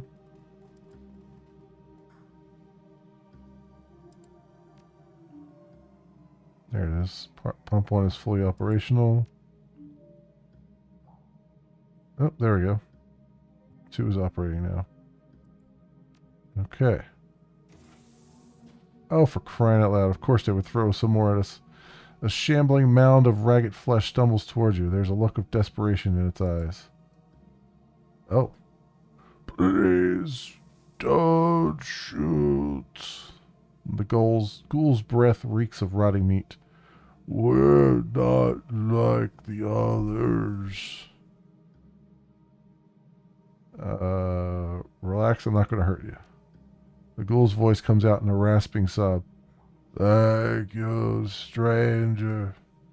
Considering my condition, I had all but given up hope. Who are you? I speak for the Cruz Bazaar's ghoul population. The Krieger strain may have ravaged my body. It feebly paws at the gray, pustulant flesh that hangs from its bones. But I have retained my mind. Keep talking. We've lived down here under the Cruz Bazaar for years.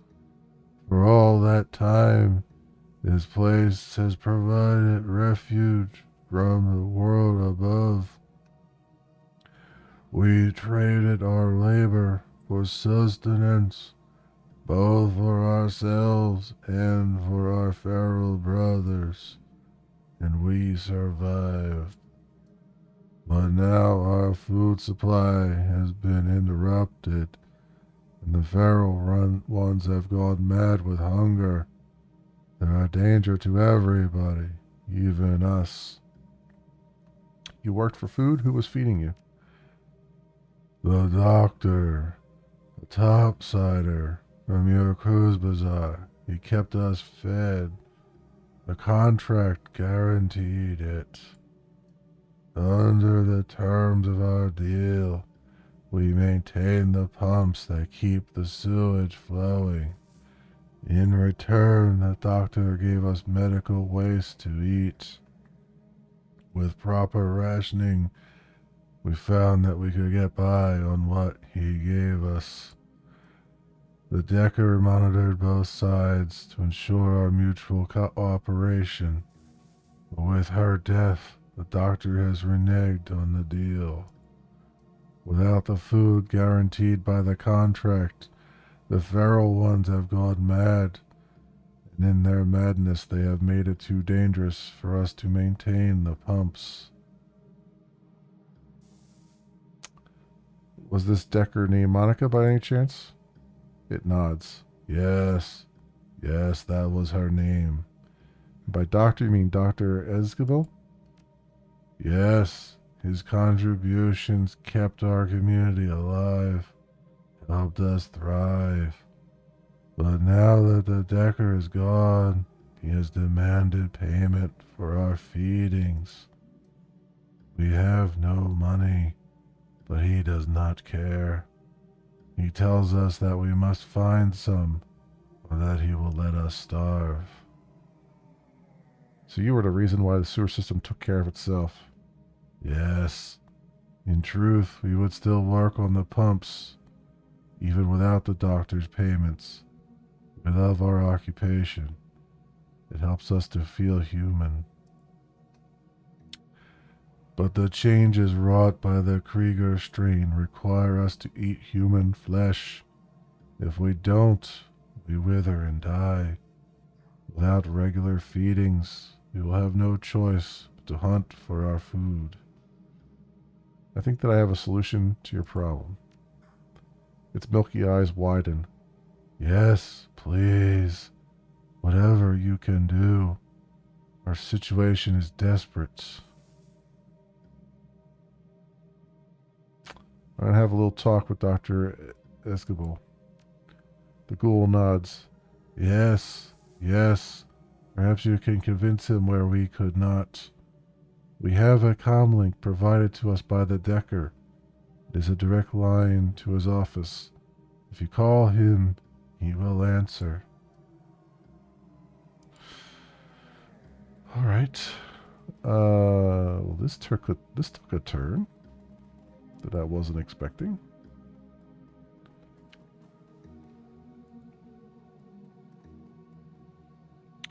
You pick up the comlink receiver. It's a custom job cobbled together from a jumble of high-end parts. It reminds you of your mission computer, Monica's handiwork. There's a series of staccato clicks as the connection is made. Dr. Esgabel's voice pours into your ear. It's thick with a blend of irritation and insolence. If you're calling me to beg again, you might as well hang up now. I've been bled by you people for too long now. There are plenty of chop shops and organ leggers out there who'd pay good money for... You're not talking to a ghoul, Doc, and I don't beg. Em? Esgabel tries to hide the surprise in his voice. He doesn't do a very good job. What are you doing on this line, my friend? I've just had a very interesting conversation with some of your long-term customers. I don't know what these things have told you, man, but they are not customers. They've never paid me a thing for my services, and they've been keeping the sewers running, Doc. Well, yes, but I don't know why it's my responsibility to pay them for...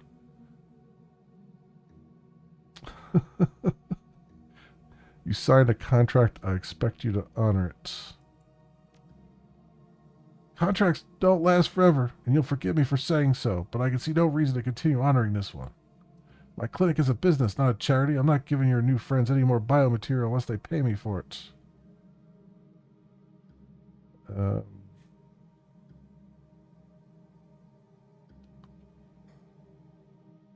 The ghouls don't have any money, you know that, but maybe they have something else that you want?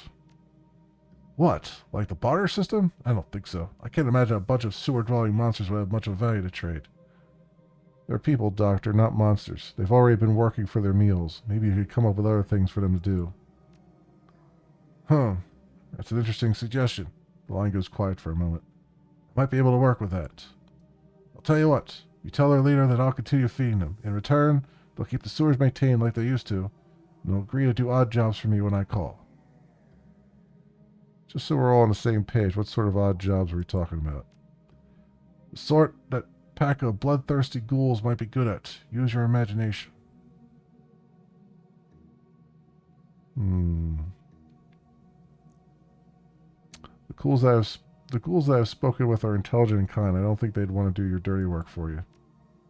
Well, that's tough for them. I'm sorry, but this is my material that we're talking about. If they want to keep using it, they need to provide something of value to me. As you well know, they have nothing else of value to provide. You've heard my offer. They could do what I tell them to, or they could find their food somewhere else. It doesn't matter to me either way. No, I don't think I'm okay with this. What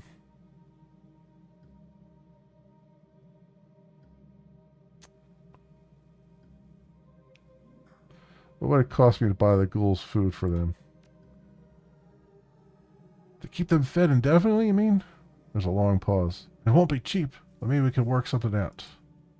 In light of my desire to foster a good working relationship with you, and the ghouls' past service to the Christmas Bazaar, I suppose I could continue feeding them for, oh, say, another pause punctuated by a soft tutting sound. 1,000 nuyen, paid up front here and now, via the comlink's input port.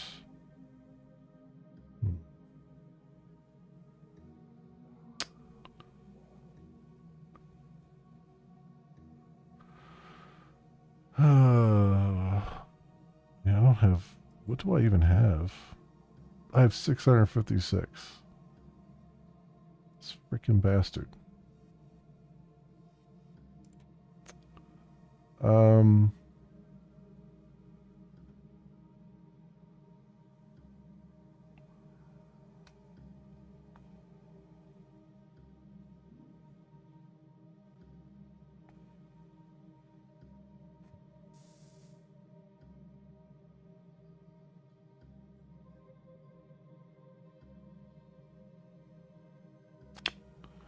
Hmm.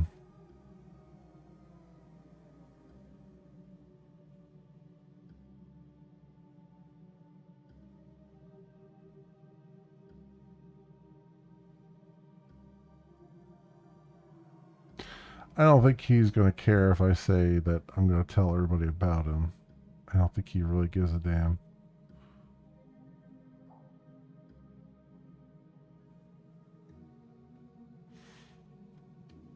Plus, it would probably look bad for Monica as well, even though she's dead. Um,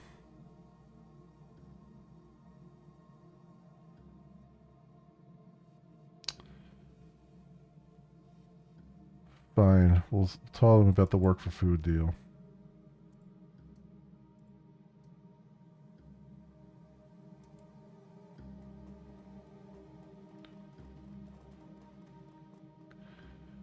You're back.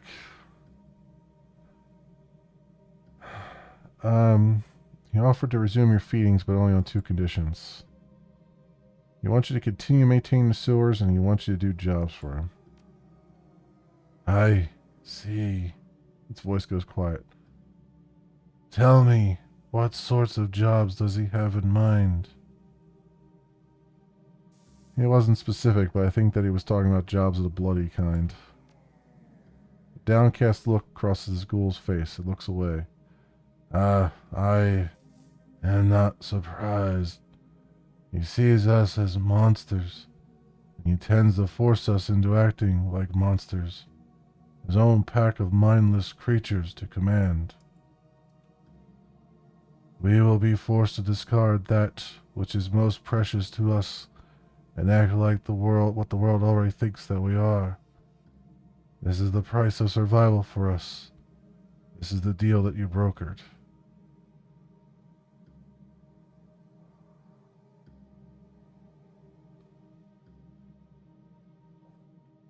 I'm sorry, if it's any consolation, it wasn't my idea. This is what Esquivel was willing to agree to. Well, I suppose that I must thank you. The ghoul turns away in misery. Please leave us, and please do not come back. Yep. Well, that's the way it's going to be.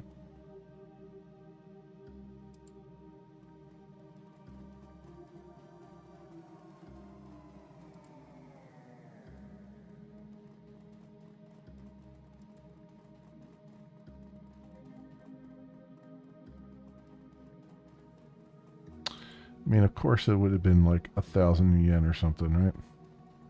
Something that was completely unattainable, or was just about attainable by me, but I didn't have the. I just happened to be in a downturn of money there. The fresh air of the Kresbazar is a welcome relief after your time in the sewers. A cool breeze drifts across the street, carrying with it the smells of food being prepared, cheap alcohol being poured, and fires being lit against the cold. The stench of the sewers, however, still lingers on your nose, a bad olfactory aftertaste. At least the pumps are working again. Sewage overflowing into streets would certainly smell far worse.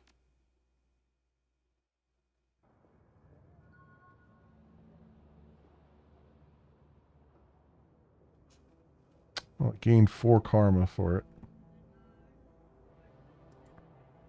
Talk to the maintenance worker. Drac, finally, I was worried you wouldn't come back either. So tell me, what happened? Everything go okay?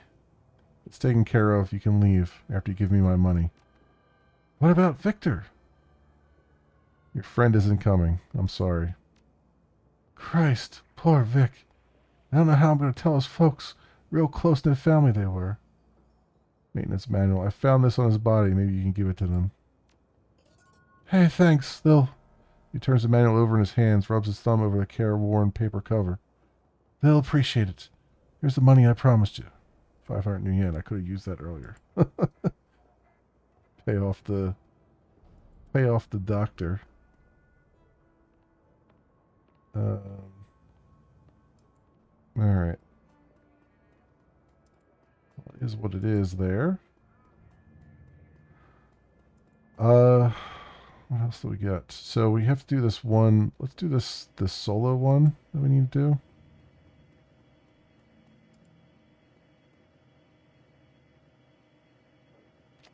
To meet Luca Dare's team. Let's do that.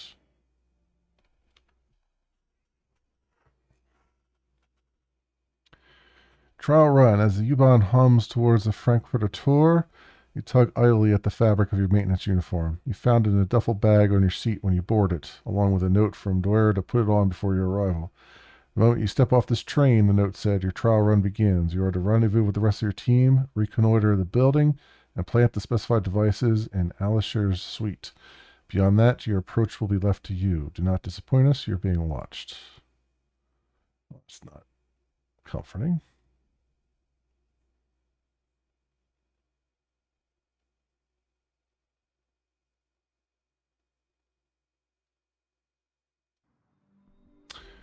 As you emerge from the dingy confines of the U-Bahn terminal and step into the light of day, you find yourself confronted by a wall of muscle in a knight-errant uniform. You're with maintenance. It isn't a question. He stands impassively, waiting for a response. Yes, sir. Have you seen any other maintenance guys around here? Yeah, they've been trickling in over the last 15 minutes or so. I've already done a security check on your entire crew. Everything checked out, so you're good to head on to the building whenever you want. Well, thanks for your time. He nods at you. Have a good one.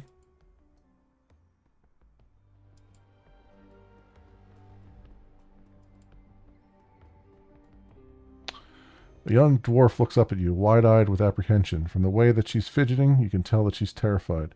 She bites her lower lip, eyes darting from side to side. Finally, she takes a step towards you. Hello? Are you Mr. Mim? Yeah, that's me. Am I late? No, you're right on time. The rest of us got here early, and one of the others was pretty vocal about not wanting to wait. He took off, and the other guy followed him. They're already inside. Great. That's just great. The dwarf wrings her hands. I'm sorry. I told them to wait, but they didn't listen. They just muscled on past me and waltzed through the front door. All right. Calm down. I see you have a toolbox. Do you have something stashed in there for the run?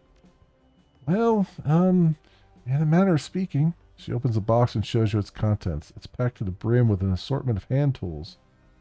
I'm not like you. I'm not like the others. You should probably know that. Then what are you like? A normal person with a boyfriend and a cat and a shitty apartment. I'm not a career criminal. It's is what I'm saying. I'm just an electrician. If you're not a Shadowrunner, what are you doing on this crew?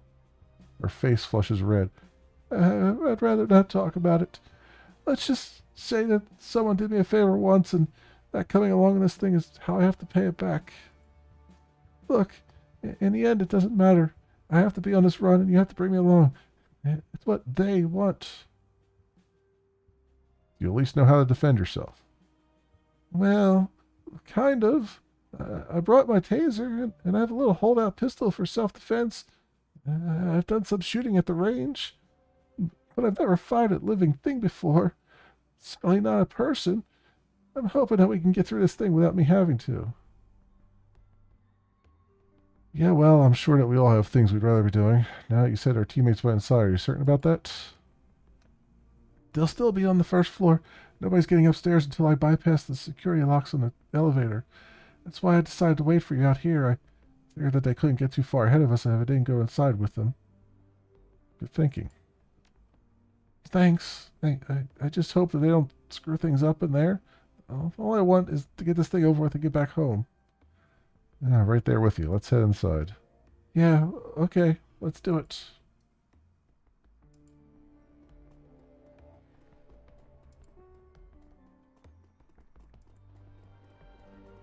A mid-level corporate compound complete with living spaces on the upper levels.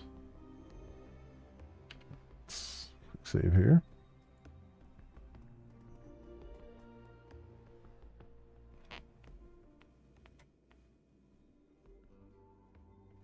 As you step through the door, you find yourself confronted by a pair of men wearing the same kind of uniform that you are.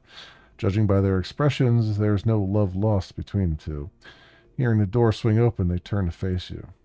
The shorter of the two, a human with arcane symbols tastefully embossed into his belt, glares at you. You're here. Finally.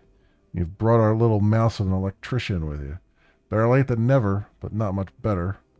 You're tardy enough as it is. He jerks his thumb at the elf standing beside him. I'll leave it to you to keep our pack mule in line. The elf's lips curl into a snarl.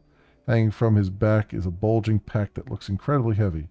His broad shoulders sag under the weight of whatever's inside.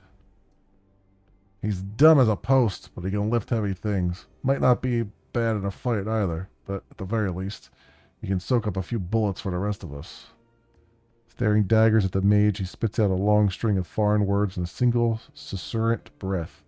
The sound of it is lovely, but his expression leaves little doubt that the message behind the words is an ugly one. Oh, and I hope that you can speak Sparathiel. He shakes his head in disgust. Damned useless immigrants. Hell. Do us all a favor and keep your opinions to yourself. The corner of his mouth lifts into an ugly smirk. You may be the leader of this team, but I'll speak my mind whenever I please. Get used to it. Oh, and by the way, think you could have gotten here any later, pal?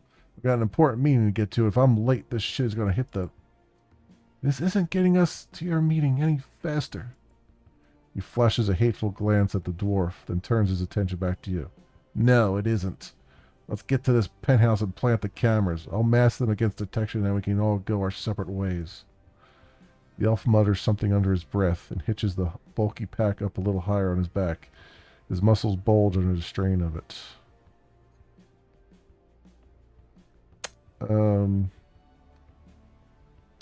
Looks like you drew the short straw on team assignments, friend. The elf blinks uncomprehendingly and takes a half step back.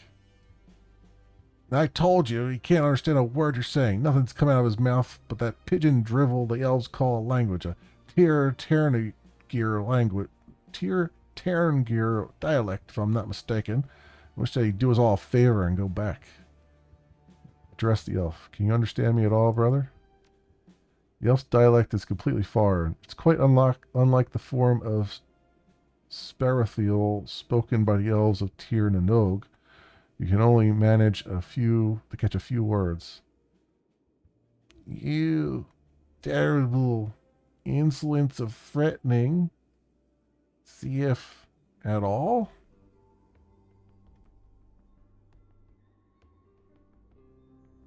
Look, just be calm, my friend. Your words don't seem to have much impact. The elf's scowl deepens.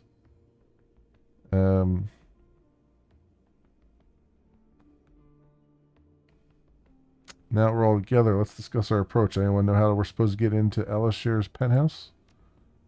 I do. If you can get me to a building access panel that's on the same circuit as the penthouse, I should be able to put its security system into maintenance mode. The job will take some creative rewiring. Well, that and whatever's in the pack the elf is carrying. Our employers gave me the schematics. And you do know where we'll find that access panel, mouse? Quit calling me that. She takes a moment to calm herself. And yes, I do. There's an access panel in one of the mid-range apartments on the same floor. My contract gave me a key code that should get us in. You've said should twice already. That makes me feel uneasy. Well, there's nothing I could do about that. It's the plan I was given, and we're stuck with it. Unless you have a better idea, we'll just have to follow our instructions and hope for the best. She turns to face you. Get me to a building access terminal on this floor, and I could rewire the elevator. That's the first thing we need to do. Once we're upstairs, we use the code I was given, we rewire Alashir's security system, and we hide the cameras in his apartment. Her brow furrows. Oh, that's the theory anyway. Alright, then let's go.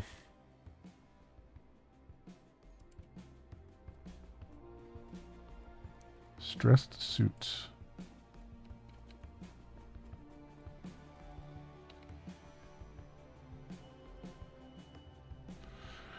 The well-dressed orc stops his pacing and stares at you as you approach. Heavy worry lines etch his forehead, and his eyes are bloodshot. He looks like he hasn't slept in a month. I don't want to be rude, but I'm a little busy right now. If this is about building maintenance, take it someplace else. James' cheeks flush red. He takes a step forward.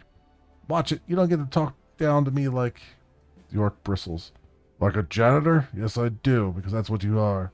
You want to keep wearing that uniform, you better watch the attitude. Now, isn't there a floor you could be cleaning or something? I've got a lot on my mind to worry about. Important things. I don't want to be bothered. Hey, man, relax. I'm sure that's all going to work itself out. With a visible effort, he calms himself. Look, sorry. I'm not trying to be unpleasant. It's just that I have a huge presentation to give the board in 20 minutes. I stayed up all night practicing it. And now I'm so tired I can't even remember my own name. That's rough. He shakes his head miserably.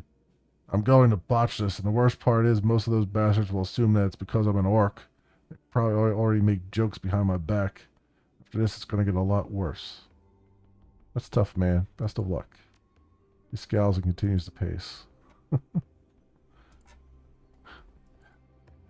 love that our response was essentially, sucks to be you.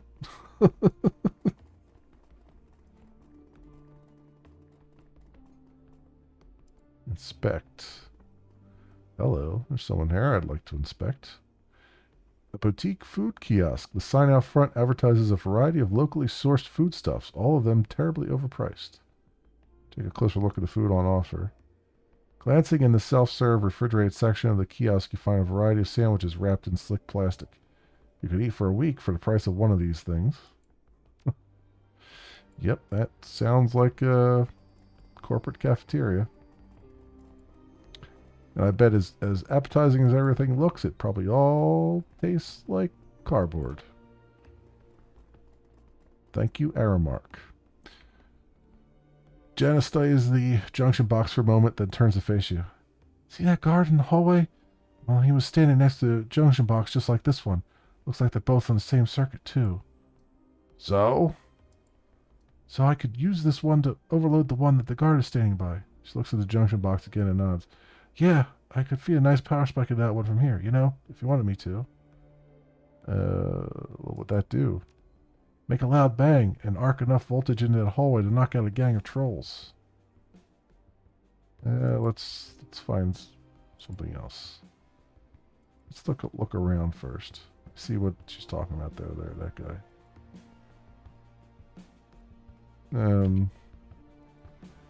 Because I imagine we want to be as quiet as possible when we're doing this. The saleswoman's expression brightens at your approach. Welcome to the Dunkley's Fine Clothiers. Are you shopping for a suit? Fashionable business suit made of ballistic cloth catches your eye. It would be a simple matter to slide on under your baggy maintenance overalls. Let me see that suit. Ah, good choice. Style and safety. You have good eye. She takes your arm. Yeah, let me show you to a dressing room. 1500. Armor 5. Grants +2 charisma. Well, damn. Well, damn. 1500. What do I have? 1156, of course. Of course.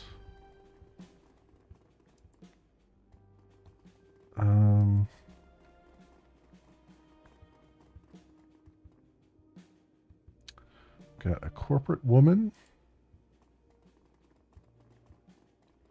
A well-groomed corporate couple stand in the corner, browsing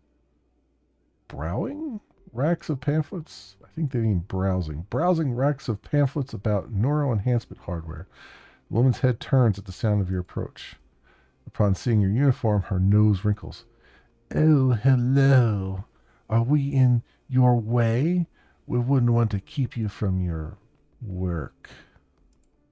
Her spray-tanned husband... oh, God. Her spray-tanned husband chimes in. Right. The last thing we want is to come between you people and whatever it is that you do.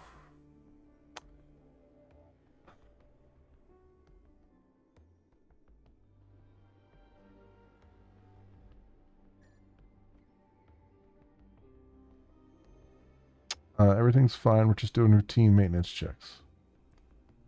Oh, well. Don't let us get in your way.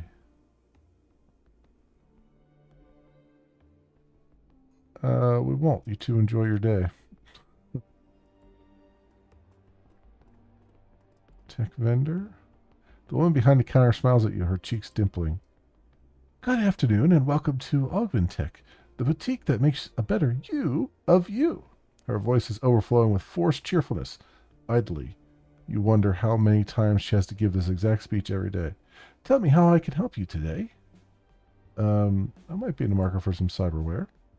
Then you've come to the right place. She gestures at the terminal in front of you. Please feel free to browse our catalog. We have a huge stock of performance-enhancing augmentations to make you the person you've always dreamed you could be. Look at it. Scanning over the tastefully designed catalog, you find that most of Augmentech's stock consists of overpriced cosmetic cyberware, metabolic tweaks to help burn away cellulite, ruthenium polymer hair extensions, ultra-expensive leonization treatments aimed at wealthy septuagenarians. They're really stretching my vocabulary here. Toward the back of the catalog, you find some more practical chrome, but nothing that a Shadowrunner would want. From designer replacement limbs to nephretic screens for alcoholics, Augmentech carries the very best and fashionable implants for the ultra-rich. The mental enhancement section is a little more promising, but you don't see anything that you couldn't already find in a Quiz Bazaar. You're about to turn away when an ad on the last page grabs your attention. The newest iteration of the Encephalon system, complete with an integrated math SPU. The Encephalon Next, as it's called, is bleeding-edge commercial-grade tech. Non-compete agreements prevent it from being sold at most stores, but you found one that carries it. Hey, this hardware looks interesting. Mind if I take a look? She glances at the item on the screen. Looking at the new Encephalon, huh? Good choice. Our regional supervisor has one, and it's amazing. Totally worth the price. What is the price? It doesn't say it on this screen. We're doing a special right now. Yours for only 250 nuyen. That's actually really cheap. Okay, sign me up. That's wonderful. Good choice. Just swipe your cred stick, then I'll print up your purchase order. Okay, where do I go to get it installed? Is your dock in the back or something? Brow furrows. Oh, I'm sorry. I'm afraid that you don't understand. We're a boutique shop, not a cyber surgery clinic. We can sell you the device and have it sent to the clinic of your choice for installation, but we won't do the surgery here. Of course, your doctor will bill you separately for installation, but this way you can ensure that the procedure is carried out wherever you're most comfortable. I'll still take it. Please have it sent to the triage cyber clinic in the Quiz Bazaar. She swipes her cred stick and punches a few buttons on her PDA. A flimsy slip of paper spills out of the terminal you're standing at and into your hand. The saleswoman beams at you. You're now the proud owner of an Encephalon Next. We'll have it sent to the triage cyber clinic as per your request. When you arrive, just show the doctor or a member of the staff the proof of purchase that you're holding, and we'll know what to fetch for you. Thank you, sir. Have a good day.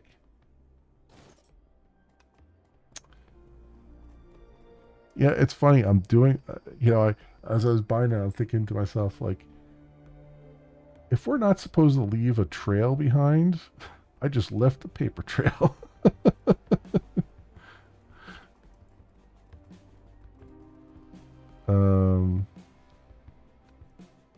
So we have a guard over here. Let me see if I can talk to this guard. Knight Errant Guard. The guard stance shifts slightly as you approach. Can I help you? Yeah, could you open the door to the utility area? We have some work to do in there. You can't read the guard's expression through his mirrored face mask, but his body language makes it clear that he's staring at you. This door is security coded, Delta grade. Your ID says that you're just Theta, so no, I can't open the door. You're not listening. We have work to do in there. I heard him loud and clear, mop jockey. Now you listen to me. Nobody without Delta clearance gets through this door, period. I suggest that you talk to management. If you really need to be in there, they'll upgrade your clearance. Otherwise, piss off. Cool down. We're on the same side here. This is a dispatch problem. I'm sure of it. I don't envy you guys having to work with them every day. The guard's shoulders relax. Yeah, I hear you. Yeah, I hear you. I swear, it's amazing that anyone gets anything done at all around here. Tell you what, you don't need to go all the way back to management. Just call in and get your clearance changed. I'll let you guys in as soon as the authorization comes through. Okay.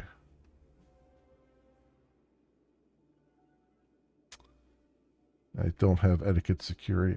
I find it funny that I chose the one etiquette that has never come up yet. I chose the one social etiquette that has not helped me at all throughout the whole game yet. It's just my freaking luck. My comm link's down. I'll need to use one around the corner. Thanks for everything. He tilts his head. Catch you later. All right. So we could have talked our way through that, but it looks like we're not going to be able to with what we have. So go do your zappy zap. Do it.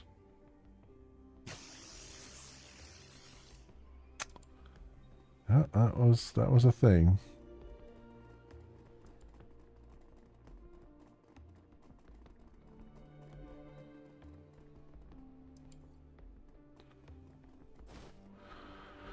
Theta key card.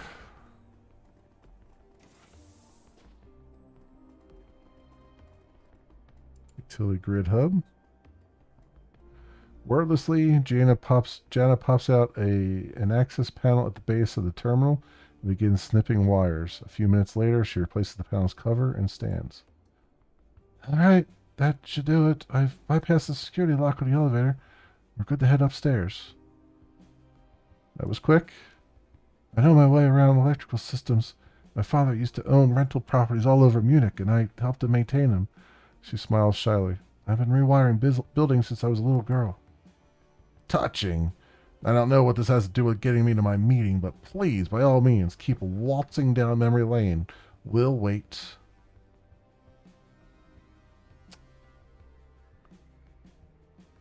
I couldn't care less about your meaning, James, but we should keep moving all the same. James turns and stalks toward the doorway. The others follow behind.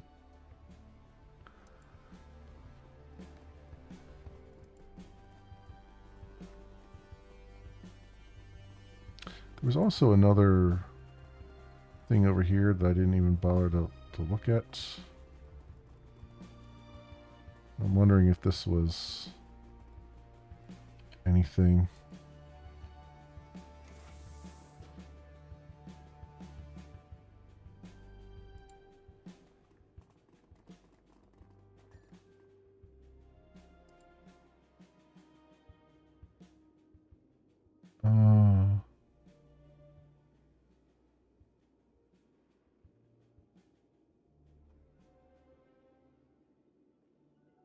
We're doing a billion-wide maintenance sweep.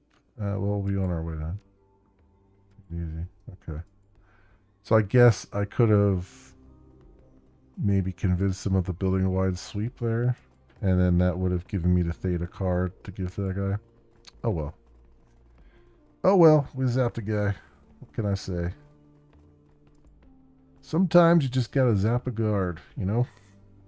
It was an accident. A very unfortunate accident. All right, I'm going to need you to get me to this floor's access panel. That'll be room 303 on this floor. The door combination is 14291. She glances up at you. Make sure to write that down. Yeah, I've got it. Okay, once I'm there, I can put the penthouse door in maintenance mode. That'll set its key code combination to 11111, so we shouldn't have any trouble getting in to plant the cameras. We've been making halfway decent time. Not good, but not terrible. I can't afford any more delays. He cracks his knuckles. Hope that no one else gets in our way for their own sake. You aren't hurting anyone unless I order you to. You got that? The mage's lip curls into a sneer. Yeah, I heard you. If I weren't under instructions to follow your lead, this would be a very different conversation. Yeah, well, you are, so shut up and deal with it. She shakes her head in disgust. God, I wish I didn't need you to finish this job. His lip curls into a sneer. Sadly for all of us, you do. Oh, and by the way, we're going to have words when this run is over, mouse. A stream of caustic syllables pours out of the elf's mouth. His back is stooped under the weight of his pack, but his hands have clenched into fists. He rolls his eyes and points a bony finger at the elf. Look, it's trying to speak. I want to get this over with. I want to get away from these people and go home. Yeah, you and me both.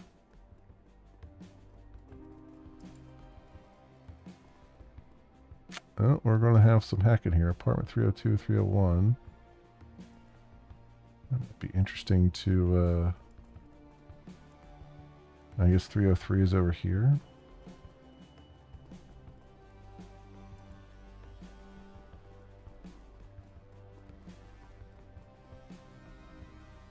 Three door console. Okay.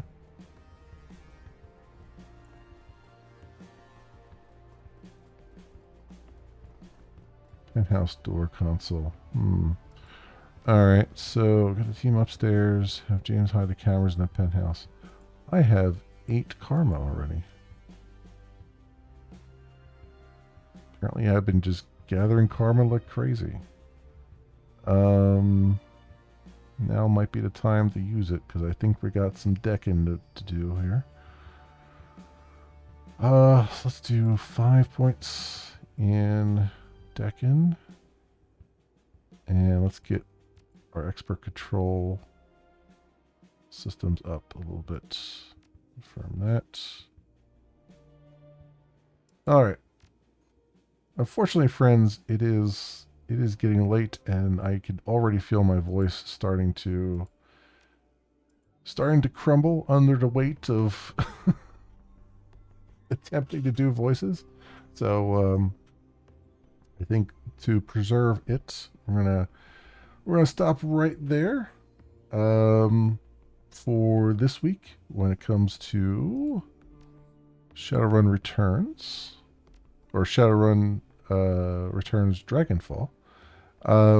So fix the main menu, save and quit. There we go.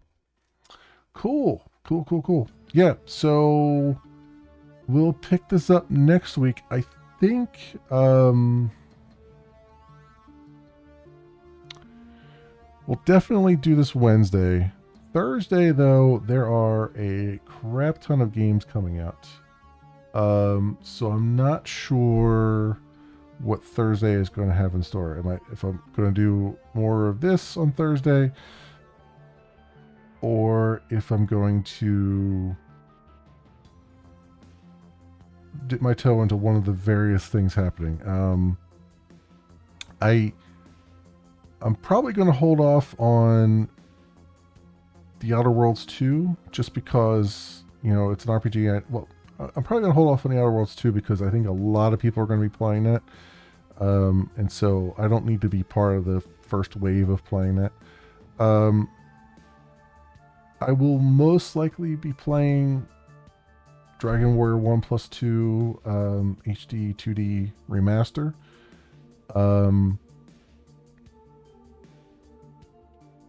I don't know if I'll play it on Thursday. It comes out on Thursday. I don't know if I'm going to play that. I don't know if I'm going to grab something else. I don't know if I'm going to do some more of this on Thursday.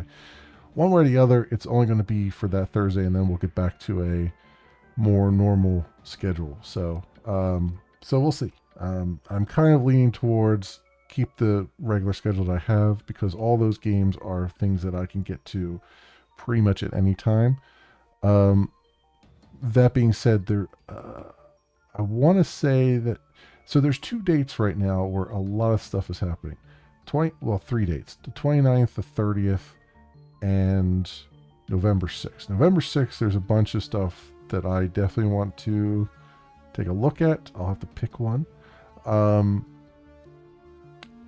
the 29th and 30th, I think there are a couple different things. I have to kind of gather up a list and see what's going on. So we'll play that one by ear. But I definitely want to get back to like a normal, like the normal schedule here, with Monday being the day that I kind of toss up and play various different things. That said, yeah, so we'll see about next week. tomorrow night we'll do some coding, most likely, unless I'm really not in the mood. But I think we'll be fine. I think I'll probably do some coding. No stream on Saturday. Sunday, we're definitely going to jump back into No Man's Sky. I'm trying to make some progress. I haven't really made a whole lot, but I'm trying to make some more with Expedition 6. We'll likely still have a lot to finish up come Sunday with Expedition 6. And then Monday, I think we'll pick up, we'll do more No Man's Sky because I want to try to get started on the new Expedition 20, because we only have 3 weeks to do it. And it's, I don't think it's a particularly, from what I've seen, it doesn't seem like it's a particularly hard one, but I like to be able to knock it out while it's live rather than having to do the redux of it. So that's what that's looking like right there. It does kind of put into question Slime Rancher 2 on Tuesday because, like I said, I would like, it's a limited No Man's Sky event, so I kind of feel like I should go hard in on it and just try to get through it. So we'll see about Tuesday whether I do that or whether I do Slime Rancher 2. But yeah, Wednesday will definitely be more of this. Thursday is a toss-up, as I said, and then that pretty much brings you up to speed from what I'm thinking so far. Obviously, everything is up in the air because every time I think I have a handle of everything that's coming out, something else comes out at the same time. So there's that.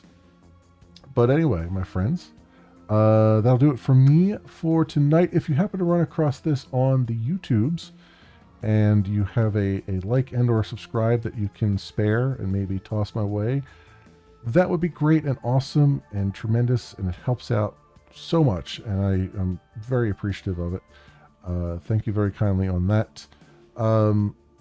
Otherwise, thank you so much, everyone, for watching. I hope everyone has an excellent morning, afternoon, or evening, depending on what it is for you.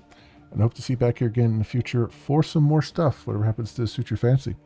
Until then, see you bye.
Oh, the Moopsie is free!